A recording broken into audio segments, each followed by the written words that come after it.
Products pricing and availability vary based on the way you purchase insurance and by state. Some exclusions apply. American Family Mutual Insurance Company, SI, and its operating companies, 6000 American Parkway, Madison, Wisconsin. Milwaukee Black Talk lives here on 1017 FM and 1510 AM. W269DL Milwaukee and WGKB Waukesha, live from American Family Insurance Studios.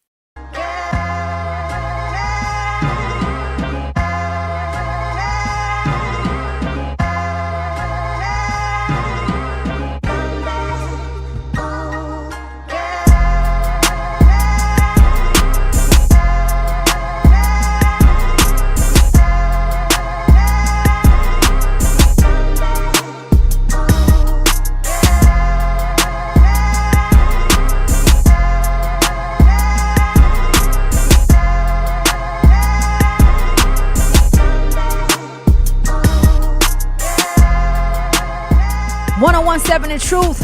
Happy Tuesday, Milwaukee. It is Taco Tuesday. If you are not out and about, or if you have time to, be sure to stop down at Summer 85. They have some amazing specials on Tuesday for Taco Tuesday. Shout out to everyone who is driving home from work. Hope that you all had an amazing day today. I hope that everyone listening right now who didn't have an amazing day, I hope that the next 3 hours give you something to think about, something to laugh about, something to take with you, and maybe even something to challenge you. Please do not forget to like and subscribe to our YouTube channel, 101.7 The Truth. Follow me on social media, The Jazzy Effect. That's TheJazzieEffect. Today's show is one of those shows where we are not just reading headlines. We are going underneath the headline. We are talking about culture. We are talking about identity, and we are talking about, most importantly, Milwaukee. We are talking about how people respond when Black culture is celebrated, criticized, controlled, commercialized, or misunderstood.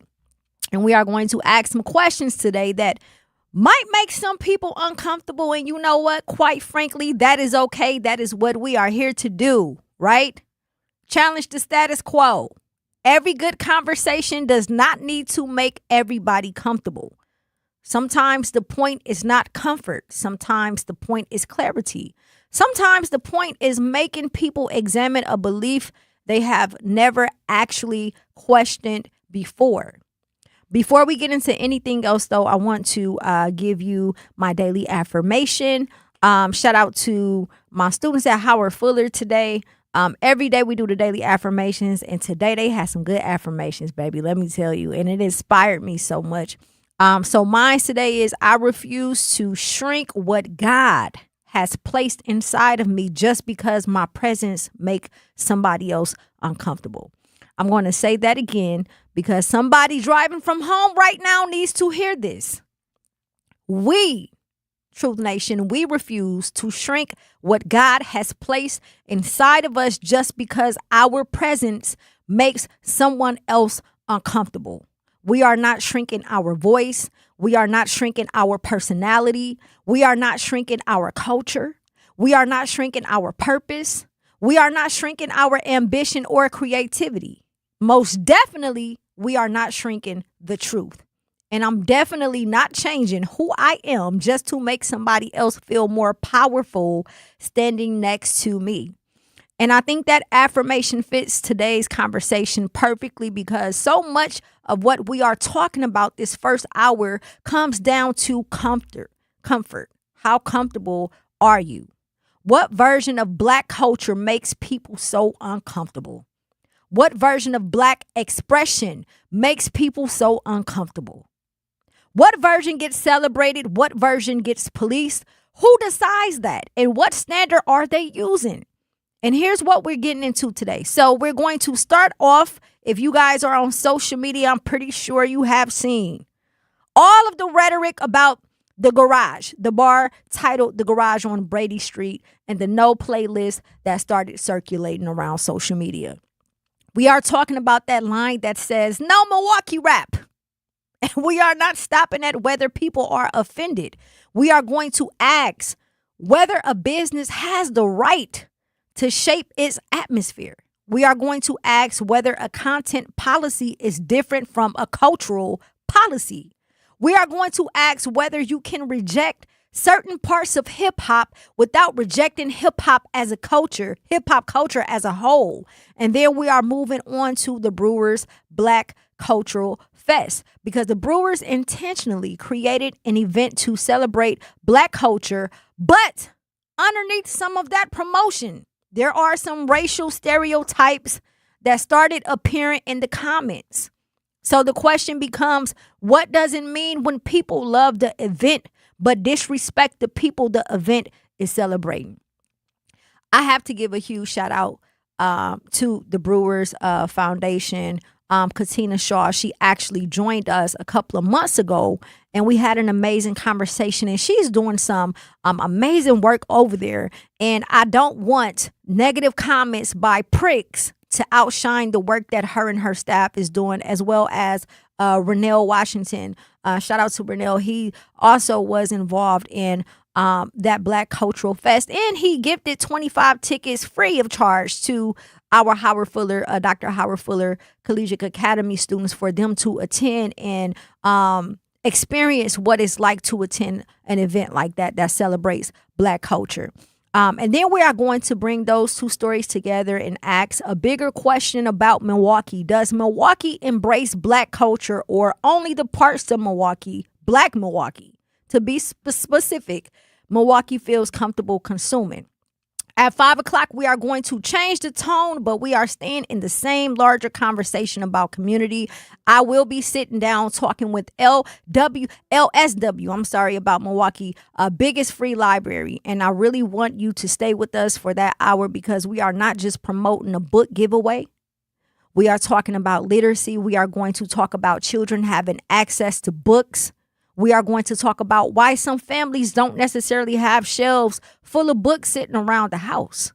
We are going to talk about community investment, right? I know y'all seen the viral video of the teacher in, I believe it was Texas, who was expressing himself, right? This is a Black man who's a teacher, and he was shedding some tears over the fact that his students did not know how to read at the grade level that they were at. So when we're talking about literacy, we're talking about books. This isn't just something that you need to skip over.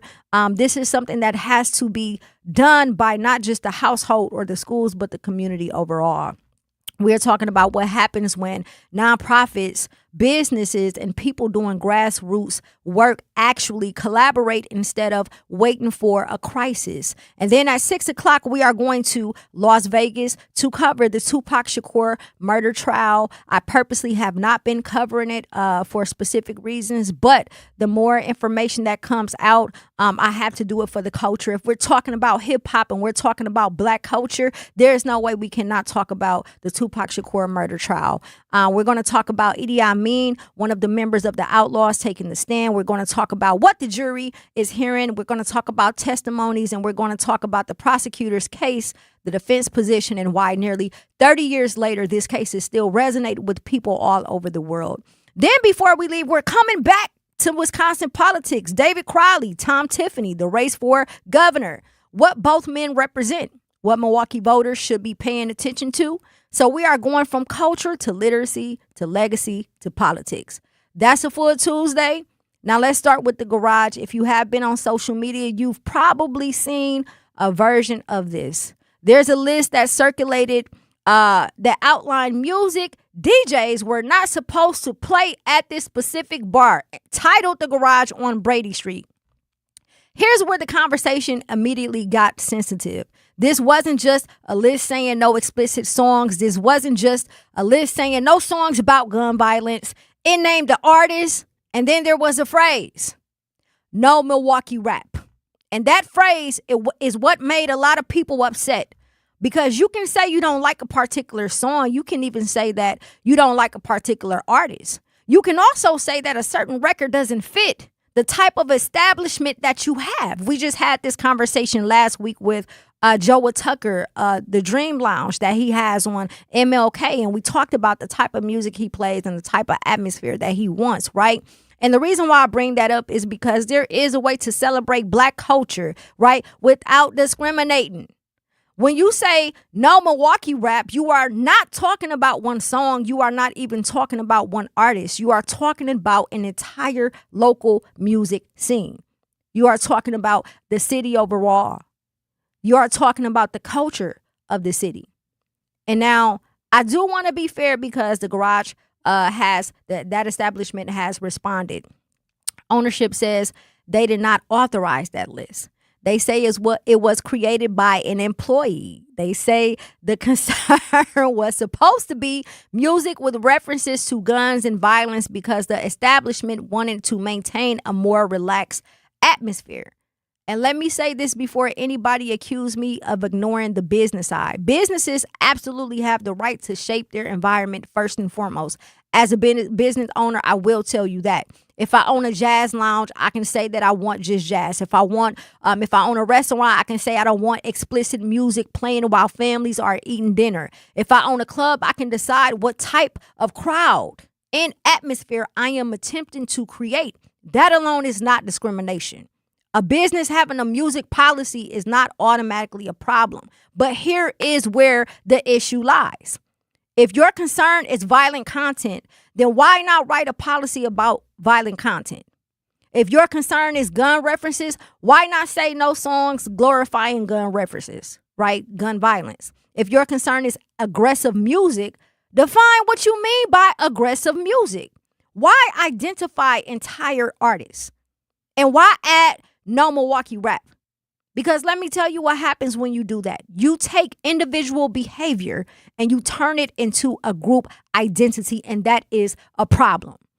And the history of this state has taught us that whenever society starts doing that, somebody gets stereotyped. We are all too familiar with this, Milwaukee. We have been through this even back in the day when I used to go out to the clubs and they say you can't wear white T-shirts twice the size or baggy jeans and all of these things, right? So they're just finding new ways to basically discriminate. And we're going to get into this further. But first, we got to go to break. Brother Z, let's go pay some bills. Do not touch that dial. It's your girl, Jazz Tyler. At UW Credit Union, our home loans have everything you need for your next big step, including up to $750 off closing costs for all home buyers. And first-time buyers can save even more. So if you're ready to trade roomies for more room, or your townhome for an out-of-town home, UW Credit Union will be with you from start to furnished. UW Credit Union. Apply online today. Equal housing lender. Credit may be limited as required by program. Visit uwcu.org for details.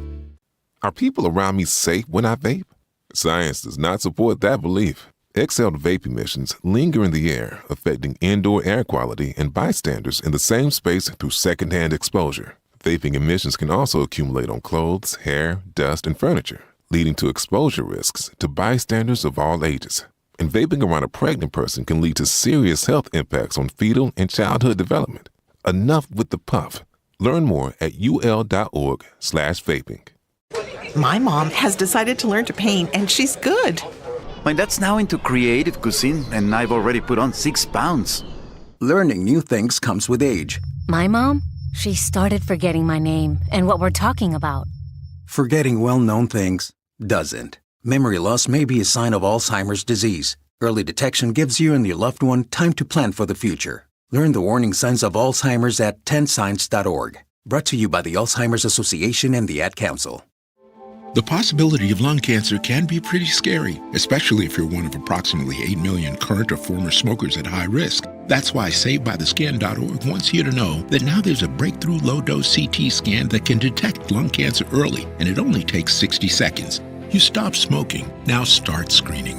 For an easy quiz to see if you're eligible, visit SaveByTheScan.org. It could save your life. SaveByTheScan.org is brought to you by the American Lung Association's Lung Force Initiative and the Ad Council. Reading aloud to children sharpens their listening skills, expands their vocabularies, and nurtures a lifelong love of reading. That's why Reading is Fundamental, the nation's leading children's literacy nonprofit, offers free monthly read-alouds by popular authors through its Rally to Read program. Visit rallytoread.org to watch the read-alouds and discover exciting reading activities for school and home. Visit rallytoread.org today. We asked parents who adopted teens to share their journey.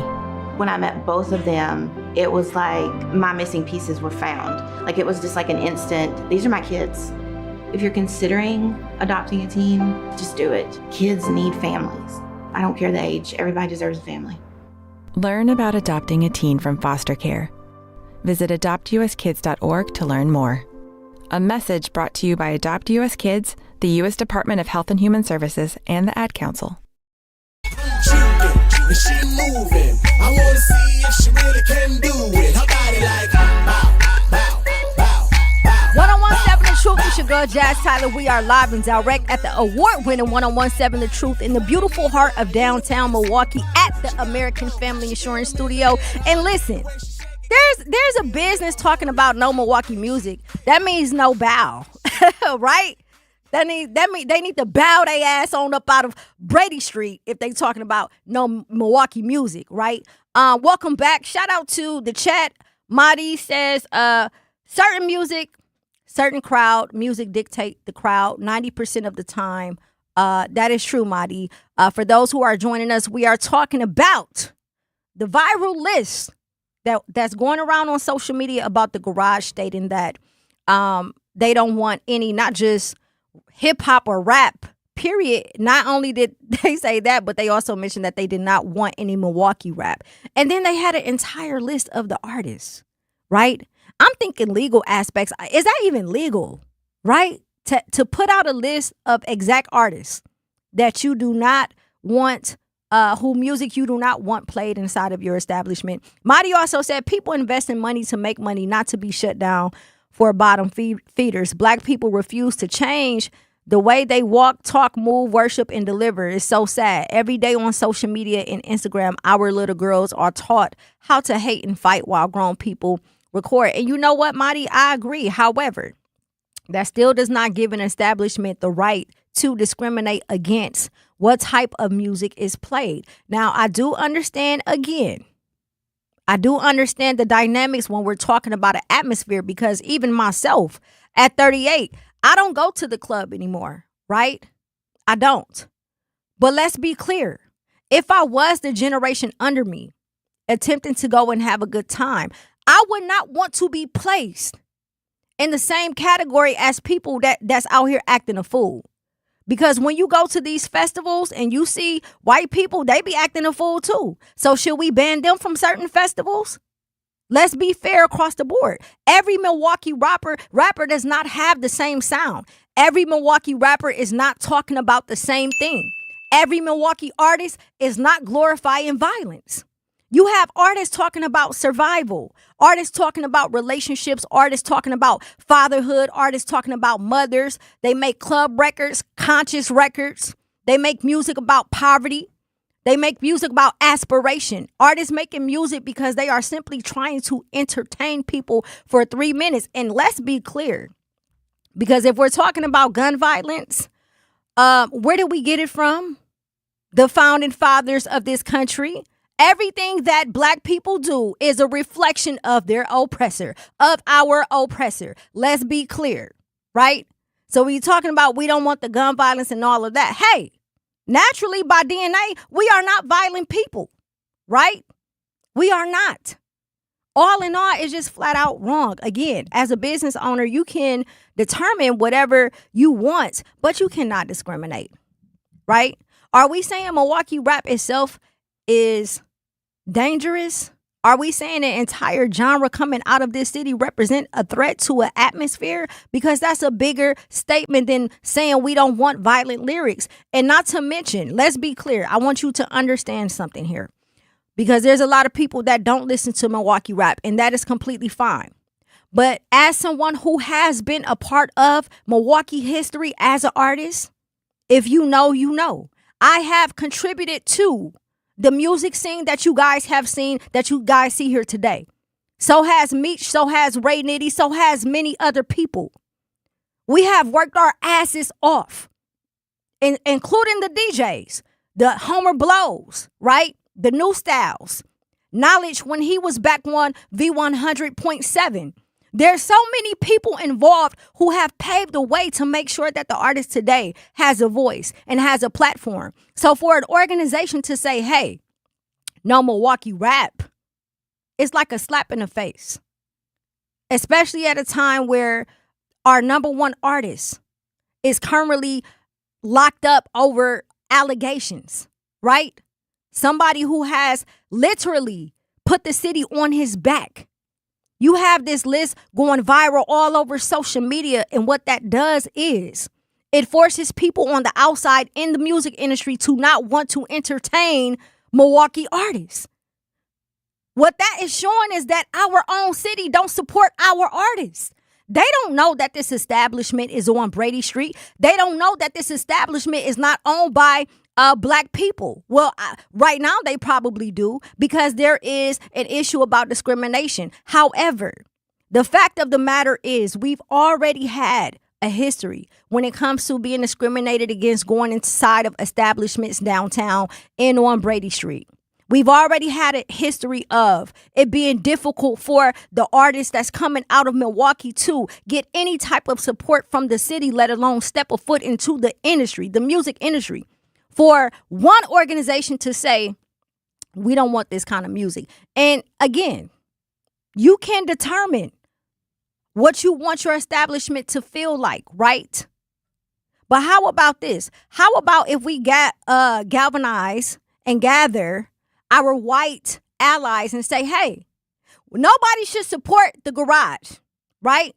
Black people, we ain't going in there anyways.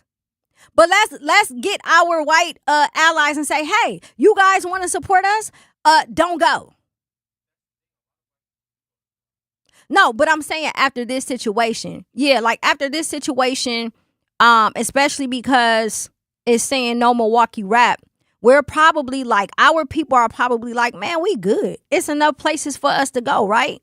We don't have to go to your establishment, but what's going to happen when we hit them pockets, big baby? What's going to happen, right? This is a conversation that the order person of that district and that board, I actually was going to be on the Brady Street board because of reasons like this. But I was not living in the city of Milwaukee at the time. This is a much bigger issue than this establishment putting out a fake ass apology saying that, hey, it wasn't us. It was the employee. If I was that employee, I'll leave. Because at the end of the day, your employee represents you. And if they put that out, you can't tell me that they didn't feel comfortable. There was anything that made them uncomfortable before they decided to put that list out, right? Here's the part I want us to be grown enough to admit. We understand that hip hop can be criticized. Black culture can be criticized. Everything black people create is not automatically beyond criticism simply because we created it. There are records I don't like. There are lyrics I don't agree with. There are messages in music that I don't think are healthy for our children. There are songs glorifying violence. There are songs degrading women. There are songs glorifying drugs. And we should be able to talk about all of those things honestly. But honest criticism has to remain honest. It can't turn into the entire culture is a problem, because that's where you cross into something else, right? That's when you cross into something else. Can you imagine? Not that it matters, because I'm sure they get booked. I know for a fact they get booked far beyond Milwaukee, right? But can you imagine being one of those artists? And let's say it was an artist like Lil Boosie who loves Milwaukee, right? He loves coming here. He loves supporting Milwaukee. He always shouts us out. And then there's an organization that says, hey, we don't want any of his music played here. And it's circulating all around social media. That can make a person never want to step a foot back into the city of Milwaukee, right? It's funny how you can say you don't want to include black culture or hip hop culture in your establishment, but you love to make money off of it, right? Y'all, they love making money off the culture vultures. Love making money off of it. But it's okay for us to come in there and pay to get in and buy drinks and buy food. But we can't have our culture cannot be a part of it. That is a problem. That is a problem. And we all know that there's going to be some black people that's like, I don't care, I'm going to still go. That's going to happen. But at the end of the day, my advice to you is if you don't start now standing for something, it's going to be a ripple effect. They're showing us that they don't care. They've been showing us. Again, we've been through this multiple times when it comes to the attire. Back in the days when we used to club, I believe it was Bar Louie, Brothers. It was a few bars on Water Street that did not allow us to come in dressed a certain type of way based off of the fact that we are black. No baggy jeans, no baggy t-shirts, right? No tennis shoes. And they enforced these rules for no other reason other than the fact is they didn't want us a part of their establishment.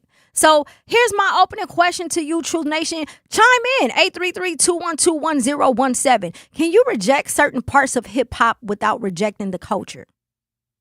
I think the answer is yes. That's my personal opinion. You can dislike violent lyrics and still respect hip hop. You can dislike one artist and still respect Milwaukee music scene. You can dislike certain songs and still not say, hey, I hate hip hop overall. You can say a particular record doesn't fit your business without making the statement that Milwaukee rap itself doesn't belong there. And I want people listening to ask themselves something. If that list had said no Chicago house music, how would that have landed? If it said no reggae, no Latin music, no country music, how would that have been taken? So why is no Milwaukee rap supposed to be interpreted differently? Again, ownership says the list wasn't authorized. I don't believe that. Either way, the public still has the right to ask how that list came into existence to begin with, right? Hello. So to put out that apology is insane. To put out that apology saying otherwise is insane. We're going to finish this conversation when we come back. I want to hear from you, 833-212-1017. How are you truly feeling about this? It's your girl, Jazz Tyler. Do not touch that dial.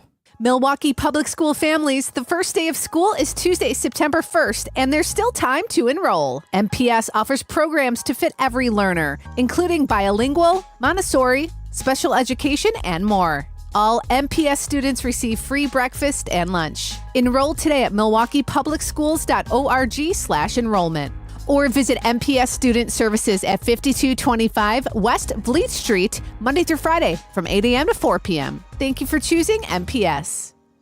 Not completing high school is more of a social thing than it was an academic thing. Even though all these years have passed, I still had that longing to have my diploma. At age 30, Carissa finished her high school diploma. If you're even considering getting your high school diploma, you can do it.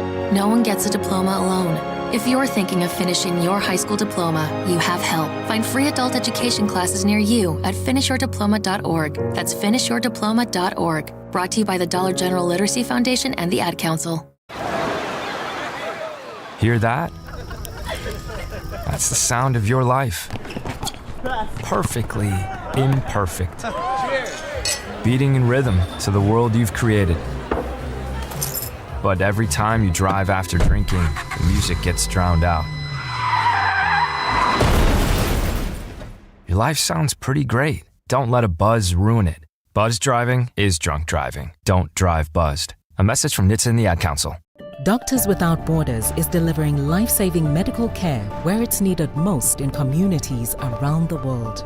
From bandaging war-wounded patients in Sudan to providing clean drinking water in Haiti, we're in more than 70 countries worldwide, bringing patients from sick to recovering, from emergency to aid, from crisis to care. This life-saving care is made possible by a global movement of supporters like you. Thank you. In sitcoms, when someone has a problem, they just blurt it out and move on. Well, I lost my job and my parakeet is missing. How was your day? But the real world is different. Managing life's challenges can be overwhelming. So, what do? We get support. The Huntsman Mental Health Institute and the Ad Council have mental health resources available for you at loveyourmindtoday.org. That's loveyourmindtoday.org. See how much further you can go when you take care of your mental health. Pull up with that no joke, addicted to my here itching. 101.7 The Truth. It's your girl Jazz Tyler. Y'all know what time it is, man. We going crazy with the Milwaukee music today, since there are establishments in the city of Milwaukee who are disagreeing, saying that they don't want any Milwaukee rap played inside of their establishment. We have a caller on the line. Wiki Blue, are you there? Yes, I'm here, ma'am. I was just driving home and I heard you talking about dress codes and how it's a discriminatory or practice to suggest certain dress codes or certain music. Listen, I've been in a lot of states and dress codes is enforced. And guess what? In some areas, ain't no black folks. But it's still a dress code. You know, you get downtown Miami, you get in New York. You know, in some places, it's a dress code, you know. I mean, it's like going to a store, no shirt, no shoes, no service. And I'll tell you something, you know, I look at baddies every Sunday. That's my little entertainment deal. You know, I watch them. I done got to learning the characters after a while. But the more I watch it, the more I see the contamination that it's putting on our people. Mm-hmm. So, you know, I really hate to, but I'm going to have to cancel my subscription to Zeus. Yeah. And guess what? If them people don't want your butt in that club, they don't want to play your music, oh, well, you know, and it's not going to hurt their pockets. And let me tell you that. You say hit them in the pocket. Them people don't even want our money, babe. They don't want our money. They want us to stay away from there is what they want. See, that pocket thing only works on certain deals. But in cases like that in restaurants, they don't want our money. They want us to stay away from there, period. You see what just happened at the State Fair? When I was coming up, the State Fair was an all-white affair. No blacks hardly ever went to the State Fair. I went to the State Fair one time, and I think it was probably 4 other black people on the whole grounds. Our thing was the Summerfest. We had the Midway out there. They had the same thing at the State Fair would be at the Summerfest. As a matter of fact, they had some more slicker, but, you know, the State Fair was more 4-H and all of that kind of stuff. So they went out there last week, and you see how they acted real ugly. So I'm going to just tell you like this, and I love my people. I work for them every day. But the thing is this right here. If they don't want you in there, stay away from there. Because they really don't want you in there, to tell you the truth. Mm-hmm. And to change the music. And I tell anybody, if you can open up a club and you don't want that young crowd, play you some blues, man. Put you some blues or some jazz on in your club. And they're going to come in and look, and then they're going to hang out, and then they're going to leave unless they into older ladies or something like that, or ladies into young, something like that. Other than that, put you on some blues or some jazz, and them folks ain't coming up in there, man, with them sagging pants, man. That culture that you're talking about, it's really a bad eye on us right now, and I don't know what we're going to do to fix it. Cosmetically, it's ugly, so I'll sit back and listen to you. Thank you so much, Winky Blue. You know what? I agree to a certain degree. I agree that we don't have to spend our funds there. We don't have to support the establishment. We don't have to do any of that. But it still does not give an establishment the right to target Milwaukee artists. That's my argument. My argument isn't whether or not we know that our house is not clean when it comes to the hip hop culture, right? We understand that. It still does not give them a right to target an entire culture in the city of Milwaukee, right? They're targeting all of the artists who have done the work, who are trying to, whether or not their music is music that is appealing, that's for their generation. Right? We have these conversations all the time. Do we want them to make better music? Yes. But again, when you say rap, instantly we go to thinking about violence. Ray Nitty's song isn't rap. Much about violence. Much Lauren music isn't about violence. Right? There's so many artists here who don't make music about violence. So we're not just talking about, they're not categorizing just the violent music. They're not saying we don't want any violent Milwaukee rap. They're saying we don't want Milwaukee rap, period. That's including people who have paved the way. Cuckoo Cow, they don't want In My Projects. They don't want Baby Drew. They don't want Bow. They don't want any of the dance music that a lot of the artists make. That is a problem.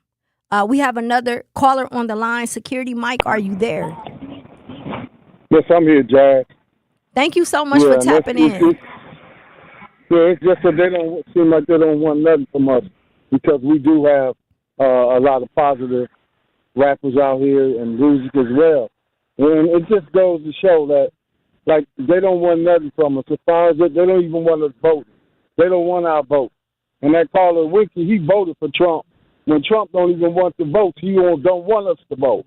You see what I'm saying? Mm-hmm. So it's just not right that we got brothers. All I know that if we don't like the Democrats, everybody got to vote one way. Otherwise, Trump and them gonna try to take us down. That's a fact. That's a fact.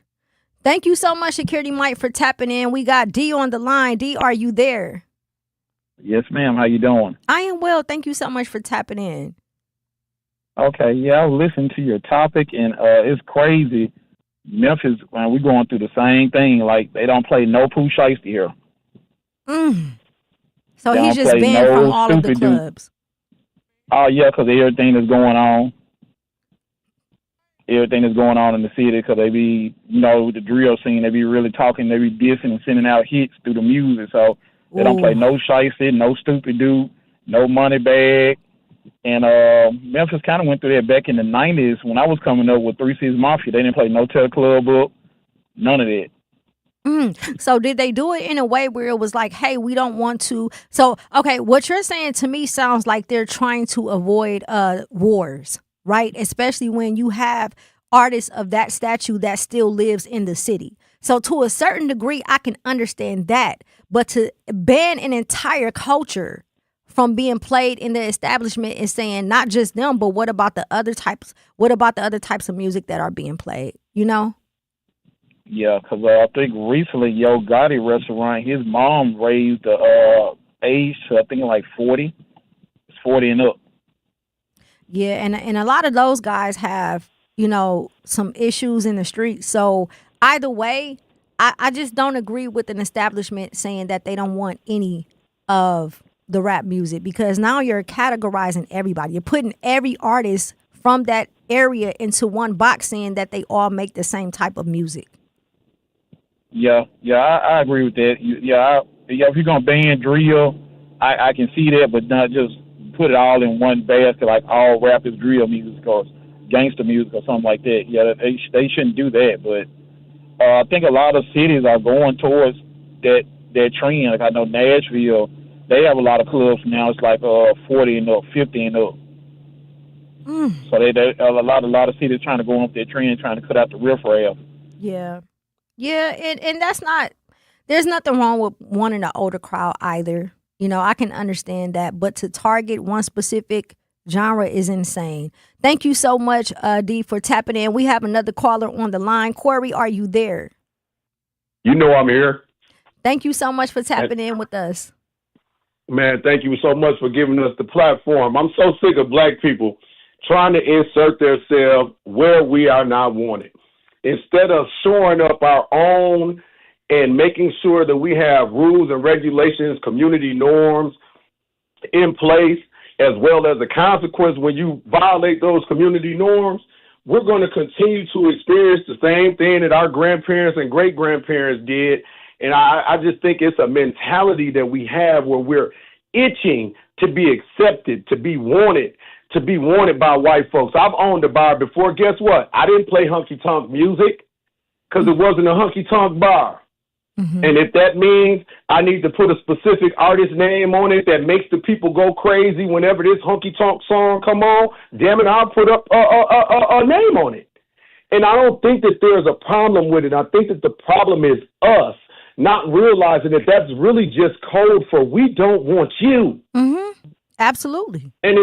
But it shouldn't be a problem. This is America. That's what I'm saying. We're keep trying. So you don't want us, but we want to protest so that we can come and give you our money because you told us you don't want us. It's a sick mentality we have. Thank you so much, Corey, for tapping in with us. So this is my stance, right? And I understand it at all different angles as a business owner, as someone who is an artist, as someone who has been and is a part of hip hop culture. I don't think that this in particular, as far as us, the people, black people, I don't think that we're necessarily saying we want to be a part of it. We're not saying that we want them to accept us. We're saying that what you did was wrong. Period. Putting out that list and targeting Milwaukee artists is wrong, and wrong is wrong. It's not a matter of them accepting us. It's not a matter of us wanting to be a part of whatever they have. But let's be clear. We should be able to go wherever we please and have a good time. We should be able to go wherever we please in this city and have a good time, right? End of discussion. That's just what it is. To publicly come out and make a list like that, you are showing us that you are discriminating against us, right? That's what you're showing us. Some of us don't even go there. Some of the people that reside in Milwaukee do not go to this establishment. However, again, they're not just talking about one song or one artist. They are talking about an entire culture. And with the entire culture, people have to understand that we have to defend our culture. Yes, this is personal for me. You know why? Because before you see a lot of these female rappers in this city, I was out there busting my butt to make sure that they could rap on stage, to make sure that their songs could get played in the clubs before it was even allowed. This is back when they wasn't even allowing female rappers like that to perform around here. You understand? They was not playing our songs in the club or on the radio. There was a lot of work, there was a lot of work that went into building the Milwaukee music scene to get us noticed. A lot of us here, that's all we have. That's all we have. I am a teacher who teaches music. I teach this to 80 to 90 students a day. And when I'm sitting with these teenagers and I'm seeing the things that they're facing outside of school, this is the only outlet that they got. This is all they have. This may be everybody can't play basketball. Everybody can't play football. Everybody is not a gymnast, or everybody don't want to do hair. A lot of these youth, all they have is music. That is the only way they know how to express themselves. That is the only ticket that they see for them to feed their families. So when we're talking about Milwaukee rap, I'm not just looking at the people who make that type of music. I'm looking at, again, the Ray Nitties, the Mush Laurens, the students who don't even have a chance based off of this. All they're doing is trying to express themselves and make music and be successful and stay out of harm's way. And then you see something like this and hey, what's the point of doing it if this is the type of slander that we are going to get overall? So again, you cannot think in a subjective manner. We're not talking about just, I call it serial killer music. I don't listen to it either. But we're not just talking about that. When you say Milwaukee rap, that's all artists. Hip hop, R&B, rap, all of it. We're going to finish this conversation when we come back from break. It's your girl, Jazz Tyler. I'm Sherwin Hughes, and I know the power of Stars and Stripes Honor Flight firsthand. As someone who's been on an honor flight, I can tell you it's a day you'll never forget. Stars and Stripes Honor Flight gives our oldest veterans who served in any location in June of 1975 or earlier a free one-day trip to Washington, D.C. for veterans. Airfare, meals, a coach bus tour, and special flight apparel are all included. It's a day of honor, gratitude, and camaraderie. Veterans who served in the Vietnam or Korean War go to flySSHF.org and ask for an application. For 250 years, our armed forces have bravely served America. Wounded Warrior Project honors that legacy by supporting post-9/11 service members and veterans like Anthony, a Marine who was injured by a roadside bomb in Afghanistan. They carried me through my injuries, not just my physical, but my mental. And seeing other vets doing the same thing helped me tell myself, hey, you can do this. Join us in honoring warriors at woundedwarriorproject.org/America. In the United States, a vehicle is stolen every 31 seconds, about as long as this message. Luckily, you can take a few easy steps to protect your car in the same amount of time. Remove your valuables, roll up your windows, don't leave your car running unattended, lock your doors, and take your keys or fob. If you have information about a crime, call the police. If you suspect insurance fraud, also call 800-TEL-NICB. A public service message from the National Insurance Crime Bureau. I always had to be so good, no one could ignore me. Carve my path with data and drive. But some people only see who I am on paper. The paper ceiling, the limitations from degree screens to stereotypes that are holding back over 70 million stars. Workers skilled through alternative routes, rather than a bachelor's degree. It's time for skills to speak for themselves.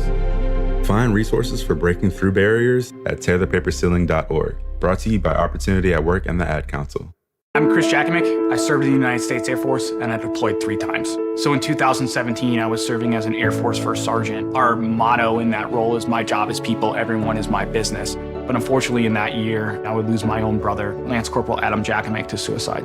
The majority of veteran suicides are from guns. I store my weapons securely, not only for myself, but for my family. Store all your guns securely. Help stop suicide. My service never stops. Brought to you by End Family Fire and the Ad Council. Yup, she was a fairy. Yup, she was a fairy. With a fatty, I'm my daddy. He want grab it, he want smack it. One-on-one Stepping in Truth. It's your girl Jazz Tyler. Yeah, we playing Milwaukee music all day. Y'all know what time it is. If you are just now joining us, we are talking about this list that was made by The Garage, an establishment located on Brady Street, who stated not only did they not want hip-hop music and began to list industry artists, they specifically targeted the hip-hop rap culture here in Milwaukee by saying that they do not want any Milwaukee artist music played. We have a caller on the line. Paul, are you there? Yeah, hi, Jazz. How you doing? I am well. Thank you so much for tapping in with us. You know, usually I'm right there with you. I find you to be a very insightful young lady. But I got to ask you this question. And yeah, I'm trying to simplify this thing. Mm-hmm. Does this man have a right in his club to govern what goes on in that club? Well, I'm glad that you asked that, Paul, because I actually did mention that. Because it comes down to respect. Mm-hmm. Respect got to go both ways. Absolutely. There are plenty of venues out there for the hip-hop culture. But if this man decides that he don't want it and his establishment, I try to look at it from left, right, up, and down. He has that right. Absolutely. And we have to respect it. And you know what, Paul, to your point, first of all, thank you so much for tuning in and thank you for the compliments. And I'm not sure when you joined, but I did mention that at the beginning of the hour that people who have businesses absolutely have the right to determine how they want it. Even me. I don't even go to clubs that play rap music anymore, but that's because I'm older. I like R&B. I don't necessarily believe that a business owner is wrong for saying, hey, this is the environment, but it's how you go about doing it, right? When we have black establishments, and I know black club owners, if they get tired of the riffraff and the chaos and confusion, they don't go public saying, hey, we're not playing this music. They just change the age. Now we're saying you have to be 30 or older to get in, right? There are certain things that's changed, that they change. To publicly put a list out and target specific artists saying that we don't want their music is discrimination. And right is right and wrong is wrong. He could have went about it a different way. I think we got a lot of battles out there to fight. And I think we got to pick them a little better. That is true as well. Everybody's got a right to their opinion. But, if I was running a business, I'm going to run it my way. Absolutely. And, we got to stop being so sensitive to things. There's so many reasons out there for us to get angry and frustrated. Let that man run his business the way you want to run and go somewhere else. Absolutely. I agree with you, Paul, on what you're saying. And again, I do believe, also thank you so much for tapping in with us. I do believe that, again, any business owner has the right to say, hey, I don't want this in my establishment, and that is completely fine, right? They can determine what type of atmosphere they want. But what I do want to say to the generation that's not tapped in with the Milwaukee music scene, I want you guys to understand something. Imagine that this was the 1970s. And they say, we don't want no, Rick James playing in here, right? Or James Brown. We don't want any of that kind of music being played in this establishment. Or if it was the 80s and they say, hey, we don't want, NW, whatever the case may be. Take yourself back to when you were the young people age who's a part of this music industry. And first and foremost, you have to understand again, that it's not about being accepted. We absolutely have plenty of places to go throughout this entire city. But again, when you are purposely blasting a specific group publicly, there is no way that you cannot expect for us to respond, especially when we have worked so hard to try and gain some type of attention. Once again, we're not just talking Milwaukee music, Milwaukee rap is not just all about violence. There are so many amazing artists who make great music. Wave Chappelle, conscious rapper, classic. Come on now. We have some amazing hip hop artists here. So when you say that, that includes them as well. Not just the ones who make music about violence and so on and so on. What they're doing is setting a trend. And that's what I'm trying to get all of you to understand. It's bigger than just, hey, let's not do anything, because this generation, this is theirs. This is their time. We all have had our time. This is their time. So when you put something like that out there, this then starts to make other businesses and establishments feel as if they can treat us a certain type of way. So if we don't stand up and say, hey, all right, cool, hands up, I'm good. I don't have to ever step a foot back into your establishment. But at the end of the day, what you're not going to do is target our music. You're not going to target our artists. This is a ripple effect. This is something that happens so many times and has happened so many times in the history of Milwaukee. So again, it's not about the fact that, hey, we want to be a part of your establishment. When you go out of your way to publicly discriminate against a genre, a culture, that is a problem, because we can never do that. If we say, hey, if we have an establishment and we say, hey, we're not going to play Sabrina Carpenter. We don't want to play, certain types of music here. That'll be a problem at a black establishment. So all I'm saying is people can run their business how they want to. But when you publicly discriminate, that's a problem. You cannot expect us not to respond. We have another caller on the line. Brother Love, are you there? Yes. How you doing today? I am doing well. How are you? Thank you so much for tapping in with me. I see they got you fired up. You make good music and you very musically inclined, so they better bag up. Honestly, again, my stance is more so looking at the bigger picture. There was a lot of work that went into creating a lane for Milwaukee rap, right? Mm-hmm. And also working with all of these students. Jungle Baby, I love her music. Yes. And there's we're teaching students and now. Sexy Red makes some good music. He's not from Milwaukee. We're taking. Oh my bad. Damn, I'm tripping. Okay, go ahead. It's okay. We're taking. We're teaching students how to express themselves.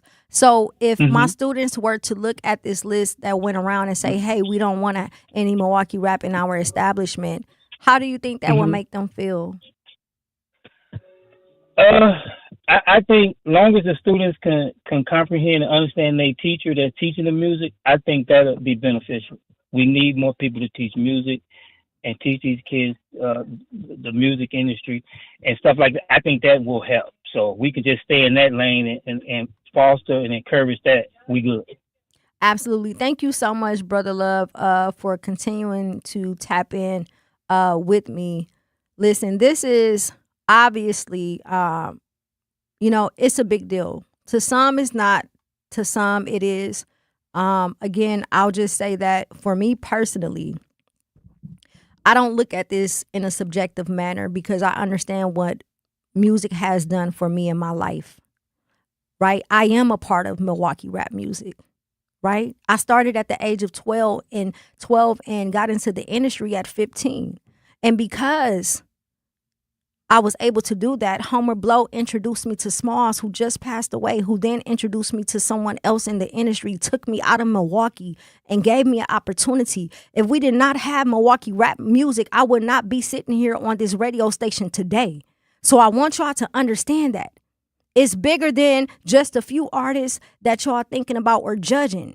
We're talking about an entire culture that we have spent hours, days, sacrificing time to put in work so that the generation that is making this music now can make the music that they make and have the opportunities that they have. If it was not for Milwaukee rap music, there would not be no Jazz Tyler. I would not be sitting across from this microphone. So I want you guys to understand how serious this is and the fact that they are targeting the Milwaukee rap culture. Again, not every rapper makes negative music. You cannot bunch us all in the same boat. We have to go to break. When we come back, we are switching gears, but don't go nowhere. We are going to continue this conversation at the 6 o'clock hour. It's your girl, Jazz Tyler, 1017 The Truth. Educators Credit Union is more than a place to manage your money. They're where your financial possibilities take shape. They're more than transactions. They're conversations about your financial goals. More than numbers, they're community advocates who support free, local events that are accessible to all. They foster community because we are stronger together. Educators Credit Union is people helping people. Become a member at ECU.com. Insured by NCUA. Membership eligibility required. And here's Heather with the weather. Well, it's beautiful out there, sunny and 75, almost a little chilly in the shade. Now, let's get a read on the inside of your car. It is hot. You've only been parked a short time and it's already 99 degrees in there. Let's not leave children in the back seat while running errands. It only takes a few minutes for their body temperatures to rise, and that could be fatal. Cars get hot, fast, and can be deadly. Never leave a child in a car. A message from NHTSA and the Ad Council. Babes, what are you doing? What? I'm just mowing the lawn. No, it's blazing hot and dry out here. Don't you remember? Smokey Bear says. Avoid using power equipment when it's windy or dry. Where'd you learn this? Oh, it's on SmokeyBear.com with many other wildfire prevention tips. Right. Thanks, honey bear. 'Cause remember, only you can prevent wildfires. Brought to you by the USDA Forest Service, your state forester, and the Ad Council. When a warrior faces adversity, he fights through it. He finds a way. Freedom isn't free. Rolling strong. Belief. Believe you can, and you will. Wheelchairs for Warriors provides mobility solutions to veterans and first responders injured in the line of duty. Join the mission and visit wheelchairsforwarriors.org. Here's the deal. We gotta set ourselves up. See, retirement is the long game. We gotta make moves and make them early. Set up goals. Don't worry about a setback. Just save up and stack up to reach them. Let's put ourselves in the right position. Pre-game to greater things. Start building your retirement plan at thisispretirement.org. Brought to you by AARP and the Ad Council. Talking about guns with others might not always feel comfortable, but it could save a life. Here's a way to start a conversation. Your family is going over to your neighbor's home for dinner for the first time. How would you ask if there are any unlocked guns in the home? Hey, we're so excited for tonight. Before we come over, though, may I ask if there are any unlocked guns in your home? Our guns are stored securely, locked in a safe that the kids can't access. Awesome. Learn how to have the conversation at agreetoagree.org. Brought to you by the Ad Council. Wherever there's a need in our communities, there's a United Way. Improving lives so everyone can thrive. Where more people can gain access to healthcare and nutritious food for their tables. Where more community members can benefit from financial education and get connected to local resources for housing support. And where children are given more chances to reach their full potential. community is where we find our strength and where we share our hope. United is the way. Visit unitedway.org. For 75 years, the Muscular Dystrophy Association's voices have thundered through the halls of Congress. For 75 years, we've willed the impossible into existence. For 75 years, the MDA community has pushed the science, shifted the narrative, and established the field of neuromuscular medicine. And until that day when this is all a thing of the past, you couldn't stop us if you tried. Join us and celebrate 75 years of breakthroughs at MDA75.org. Milwaukee Black Talk lives here on 101.7 FM and 1510 AM, W269DL Milwaukee, and WGKB Waukesha, live from American Family Assurance Studios. Drop top Porsche, rollie on my wrist, diamonds up and down my chain.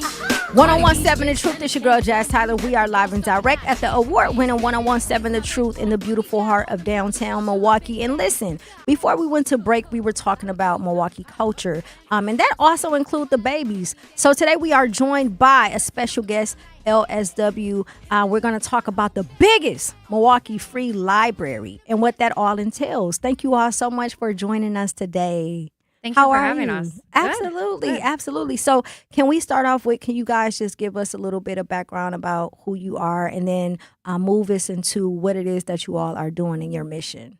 Absolutely. I'm Holly McCoy Perez. I'm the Executive Director at Literacy Services of Wisconsin. We have 8 locations throughout southeastern Wisconsin serving adult learners. So we are an adult literacy organization. We do primarily foundational reading, math. We support folks who are interested in completing their GED, HSED, and then we also do English language learning. Yes. So lots of different programming at lots of different locations. Love the work, love the mission. Yeah. And I'll pass it over to Barbara. I am Barbara Cerda, and I am the founder of Barbie the Book Fairy. And Barbie the Book Fairy provides free books for the Milwaukee community. We primarily started during the pandemic. It is a passion project. Yes. And then I also run a bookstore with my sister and with my daughters, and my daughter is joining us today as well. And she was really instrumental in the founding of Barbie the Book Fairy and has kind of been a face for the project. So I'll let her introduce herself. Hi. Hi. What's your name? My name's Areli. Nice to meet you. How are you feeling? Are you nervous? Yeah. It's okay. It's okay. So my advice would be talk as if you are talking just to your mom, like nobody is here. Okay. What is your experience with working with your mom? We just before we would go to little free libraries, and then we would drop off books there, and we would just walk around and try to find them. Yes. Yes, I love it. I love it. Why is a book giveaway like this meaningful for LSW specifically? So obviously we work with adults, and this is a family event, but we truly believe that literacy is cyclical. So when we educate parents, we educate children, and our goal is always to be looking at ways that we can bring folks in and find joy around reading. I think sometimes we talk about the heavy topics that are related to literacy, reading, education. All those things exist. They're incredibly complex. We like to take the complex out of reading and really just make sure access and opportunity are at the forefront of everything we do. And speaking of access, I'm glad that you brought that up. Do you notice a difference in access when it comes to certain communities as far as the access they have to literacy and books overall? Yeah, we actually, and I'm going to pass the torch over to Barbara in a second, but that's actually how the two of us connected on this project. Barbara really saw a need and connected that need to actual action. No one asked her to do that. No one said, this is needed. She just saw it and responded. I think there was a big push for little free libraries, maybe a decade ago, and now they all exist. And it's one of those things where once the fad dies down, it's people forget someone needs to actually put that into action and fill them. And so I'm gonna pass that over to you. Yeah. So I'll just talk a little bit about how our program started during the pandemic. So Barbie the Book Fairy. I I guess during the pandemic, we saw a lot of those positive projects. I remember seeing the hearts on the windows, Yes. and people were making masks. And it was really an opportunity for my daughters and I to plug into the work and kind of do our part to be part of our community. And at that time, we were all isolated. Yeah. But I have 3 daughters. At that time, they were much younger, and they're older now. I have a 22-year-old, an 18-year-old, and then Areli is 11. But at the time they were smaller. So, we were doing spring cleaning and it was time to clean out our books. And I've kind of built their little home libraries ever since they were babies. And that's something that I got from my mom. My mom, I was a teen mom, and my mom worked at a school and would buy my daughters little books. Yeah. So we were, kind of cleaning those out. And as we were walking around in the neighborhood, we noticed that there were about 4 or 5 little libraries that were always empty around our neighborhood. So we kind of took it to Facebook. I asked for donations, and, schools were shut down, libraries were shut down. Like, I remember just feeling very, very isolated. Yeah. So we thought that it would be important to make sure we're providing that access to those books, especially, people were getting rid of their books. Who knows where they were taking them. Right. So, my daughters went and picked them up, and we distributed them to the little free libraries. And that's how the project started. Then it became a thing. Yeah. And there were a couple of grants for, to provide funding for these positive projects. And I applied, and they're like, all right, name your project. And I'm like, well, my nickname is Barbie, because my name is Barbara, and I've always been called that since I was a young person. And this feels like I'm like a book fairy, right? Like, nobody knows who I am. Yeah. I'm this popping out with mystical books. character. Yeah. Like, no one knows who I am. I can do this behind the scenes. And it wasn't really behind the scenes. But community really came together to help provide funding for books. So I was able to buy brand new books and then support an independent, locally owned bookstore at the same time. So I think that solidarity is very important, especially when it comes to educating our own selves, but then helping, making sure that we all have the tools to educate our community. So that's kind of where we stand. Absolutely. Well, first and foremost, I have to say I absolutely love this. So I am an educator by day. I teach music at Dr. Howard Fuller Collegiate Academy High School. And obviously a part of music is knowing how to read, right? So oftentimes I believe our people in general, meaning like the residents here in Milwaukee, they don't understand the correlation, as much, like why literacy is important, not just so you can make it through school, but you need it, throughout life overall.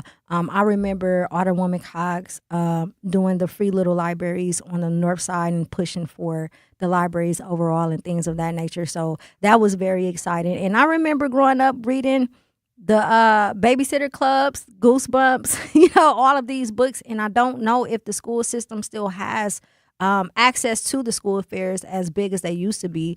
But the point of me saying that is because before you guys came on, I mentioned that it's not just the schools or the household, but it's the communities, the community responsibility to make sure that we provide these services to families as well. And I love the fact that you all have merged to not help just the youth, but the adults also.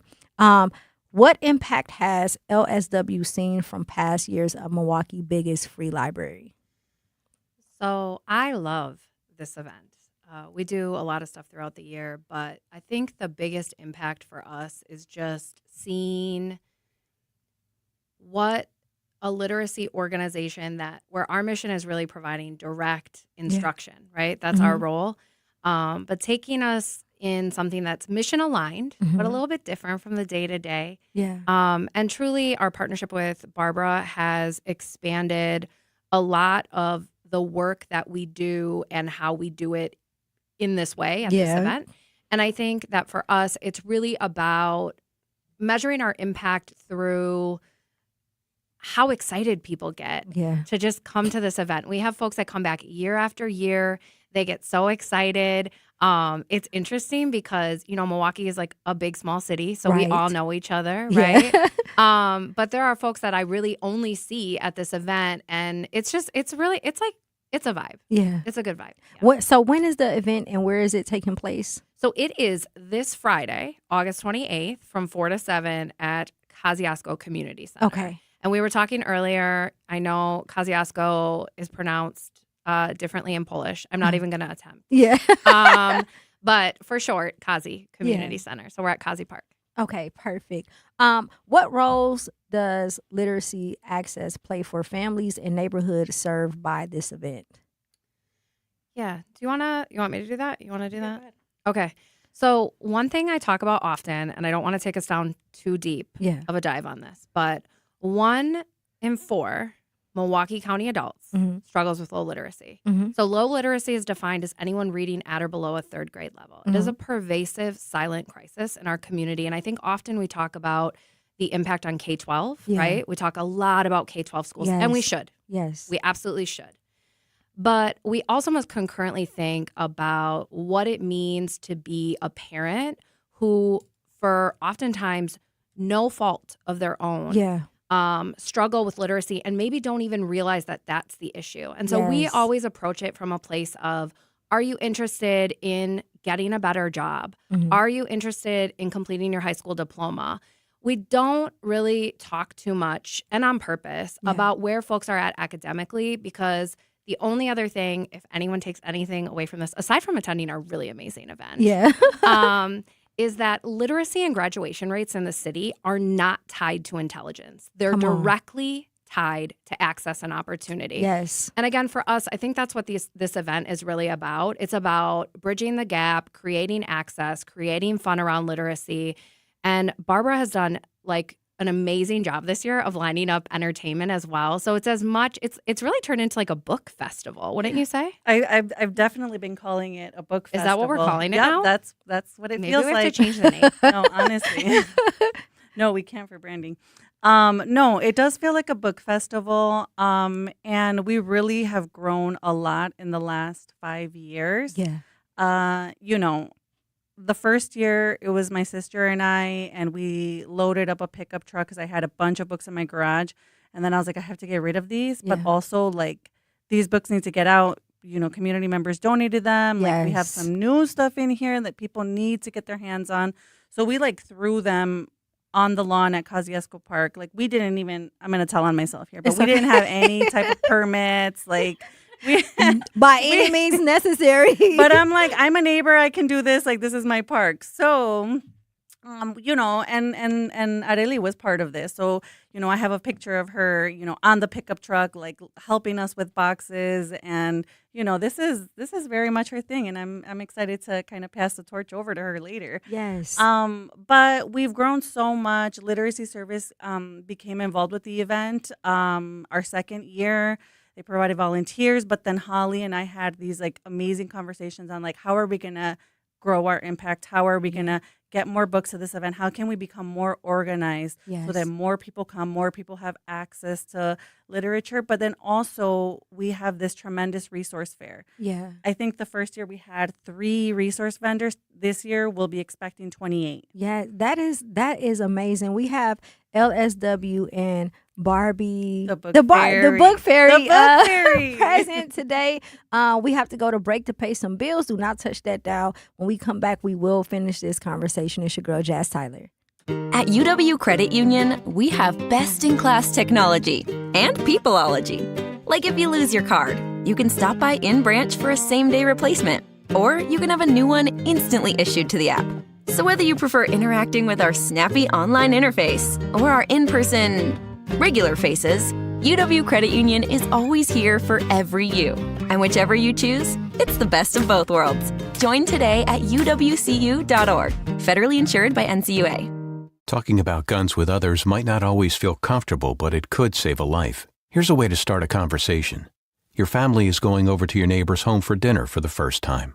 How would you ask if there are any unlocked guns in the home? Hey, we're so excited for tonight. Before we come over, though, may I ask if there are any unlocked guns in your home? Our guns are stored securely, locked in a safe that the kids can't access. Awesome. Learn how to have the conversation at agreetoagree.org. Brought to you by the Ad Council. Wherever there's a need in our communities, there's a united way, improving lives so everyone can thrive. Where more people can gain access to health care and nutritious food for their tables. Where more community members can benefit from financial education and get connected to local resources for housing support.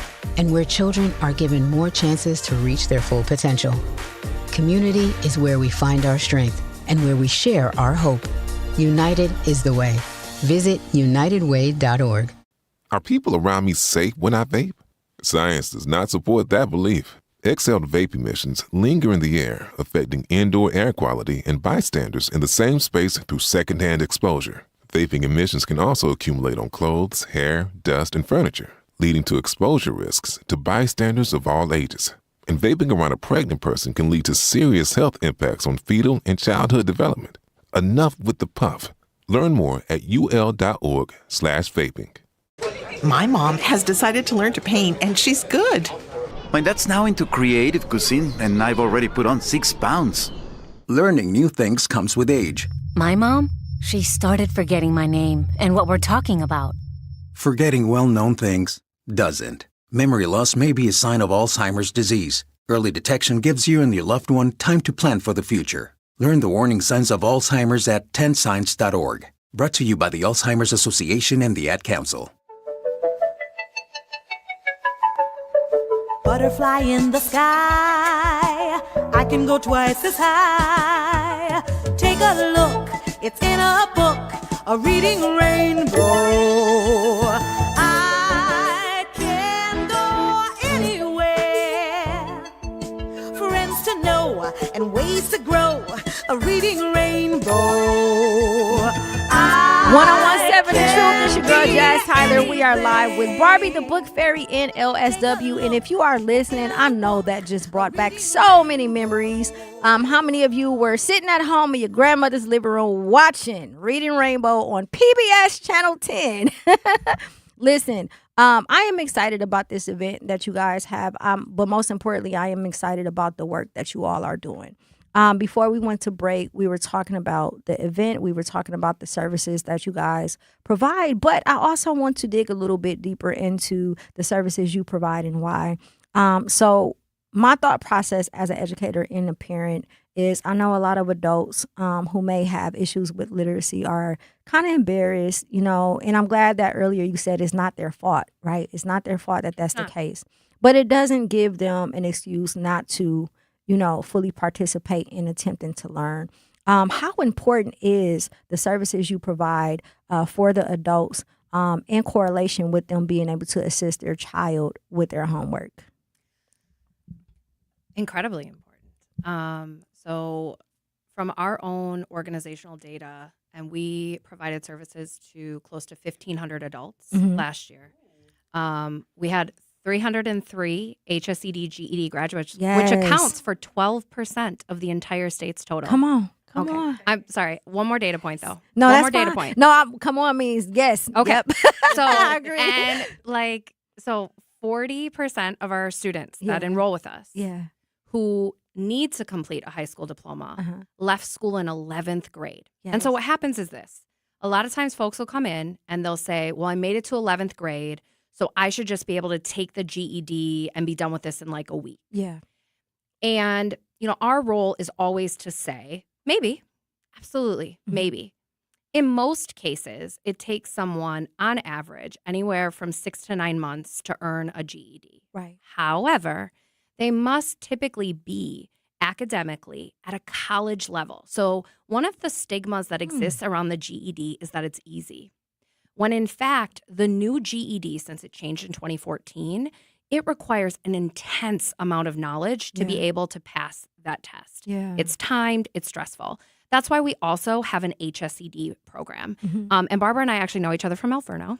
And so our HSED is approved by the Department of Public Instruction. It's a competency-based high school equivalency program for adults to really look at how they learn. And it really taps into brain science and the idea that everyone is smart in their own way. Yes. So rather than doing standardized tests, folks enroll in a 16-week program, 4 days a week, 4 hours a day. Listen, it is a commitment, and we recognize that. But at the end, there's such a tremendous difference in how people view their learning, and that's the goal. Yeah. I think sometimes in schools, like learning can feel very procedural. Like I need to learn this Yes. because someone said I needed to. By the time adults walk through our door, our role is to teach them a love for learning Yeah. and really honor their lived experience, the things that they're going through, everything else, right? And so I think it's a very unique approach to learning, and we always want to honor it with care. Yes. Because there is a lot of fear that can come with just saying, hey, I don't have this. I think our society does so much around, again, K-12 education. Yep. In fact, that's typically the focus. And again, it should be. Right. But when we don't also think about adult literacy and the role it plays, we're creating this ongoing stigma for folks that makes them feel as if they shouldn't just say, hey, I need to do this. Yes. And do it in a way that honors, again, just every part of their life. And so we see that most of our students report on their own that they feel so much more just engaged with their own children. Yes. Because they're finding a love for learning. They're then going home and telling their kids what they've learned. We do field trips in our HSED class. There's a lot of folks that don't know that there's so many resources in our community. Yes. Museums, all those things are free. Yes. And so we'll take them there. They'll have a lesson. They'll say, I want to take my grandbaby back here and I want to show them, that I did this in school. Yes.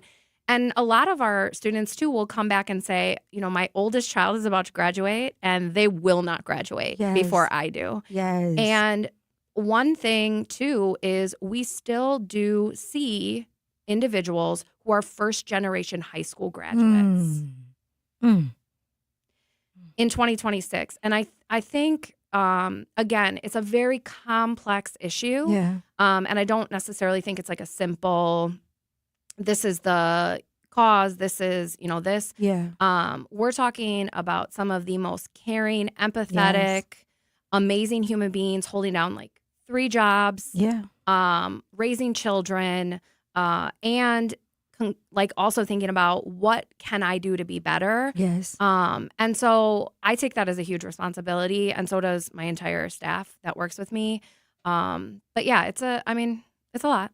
And it's so important because oftentimes I think we forget that the generation, so I'm 38, so my mom is 68. My mom's generation is not the golden generation. I call us the golden era because we were before technology and during technology and after. And what ended up happening was everything switched over. So we don't have where they drive and throw the newspapers on the stairs anymore, or the yellow pages or the white pages, right? We don't have there's physical books, but there's more news online. Everything is just online. So it makes it easier for them to say, hey, I don't even want to attempt to try and fix whatever issues I have. I could just go online and look it up, not understanding that doesn't fix the problem also. So I say that to say the work that you all are doing is necessary.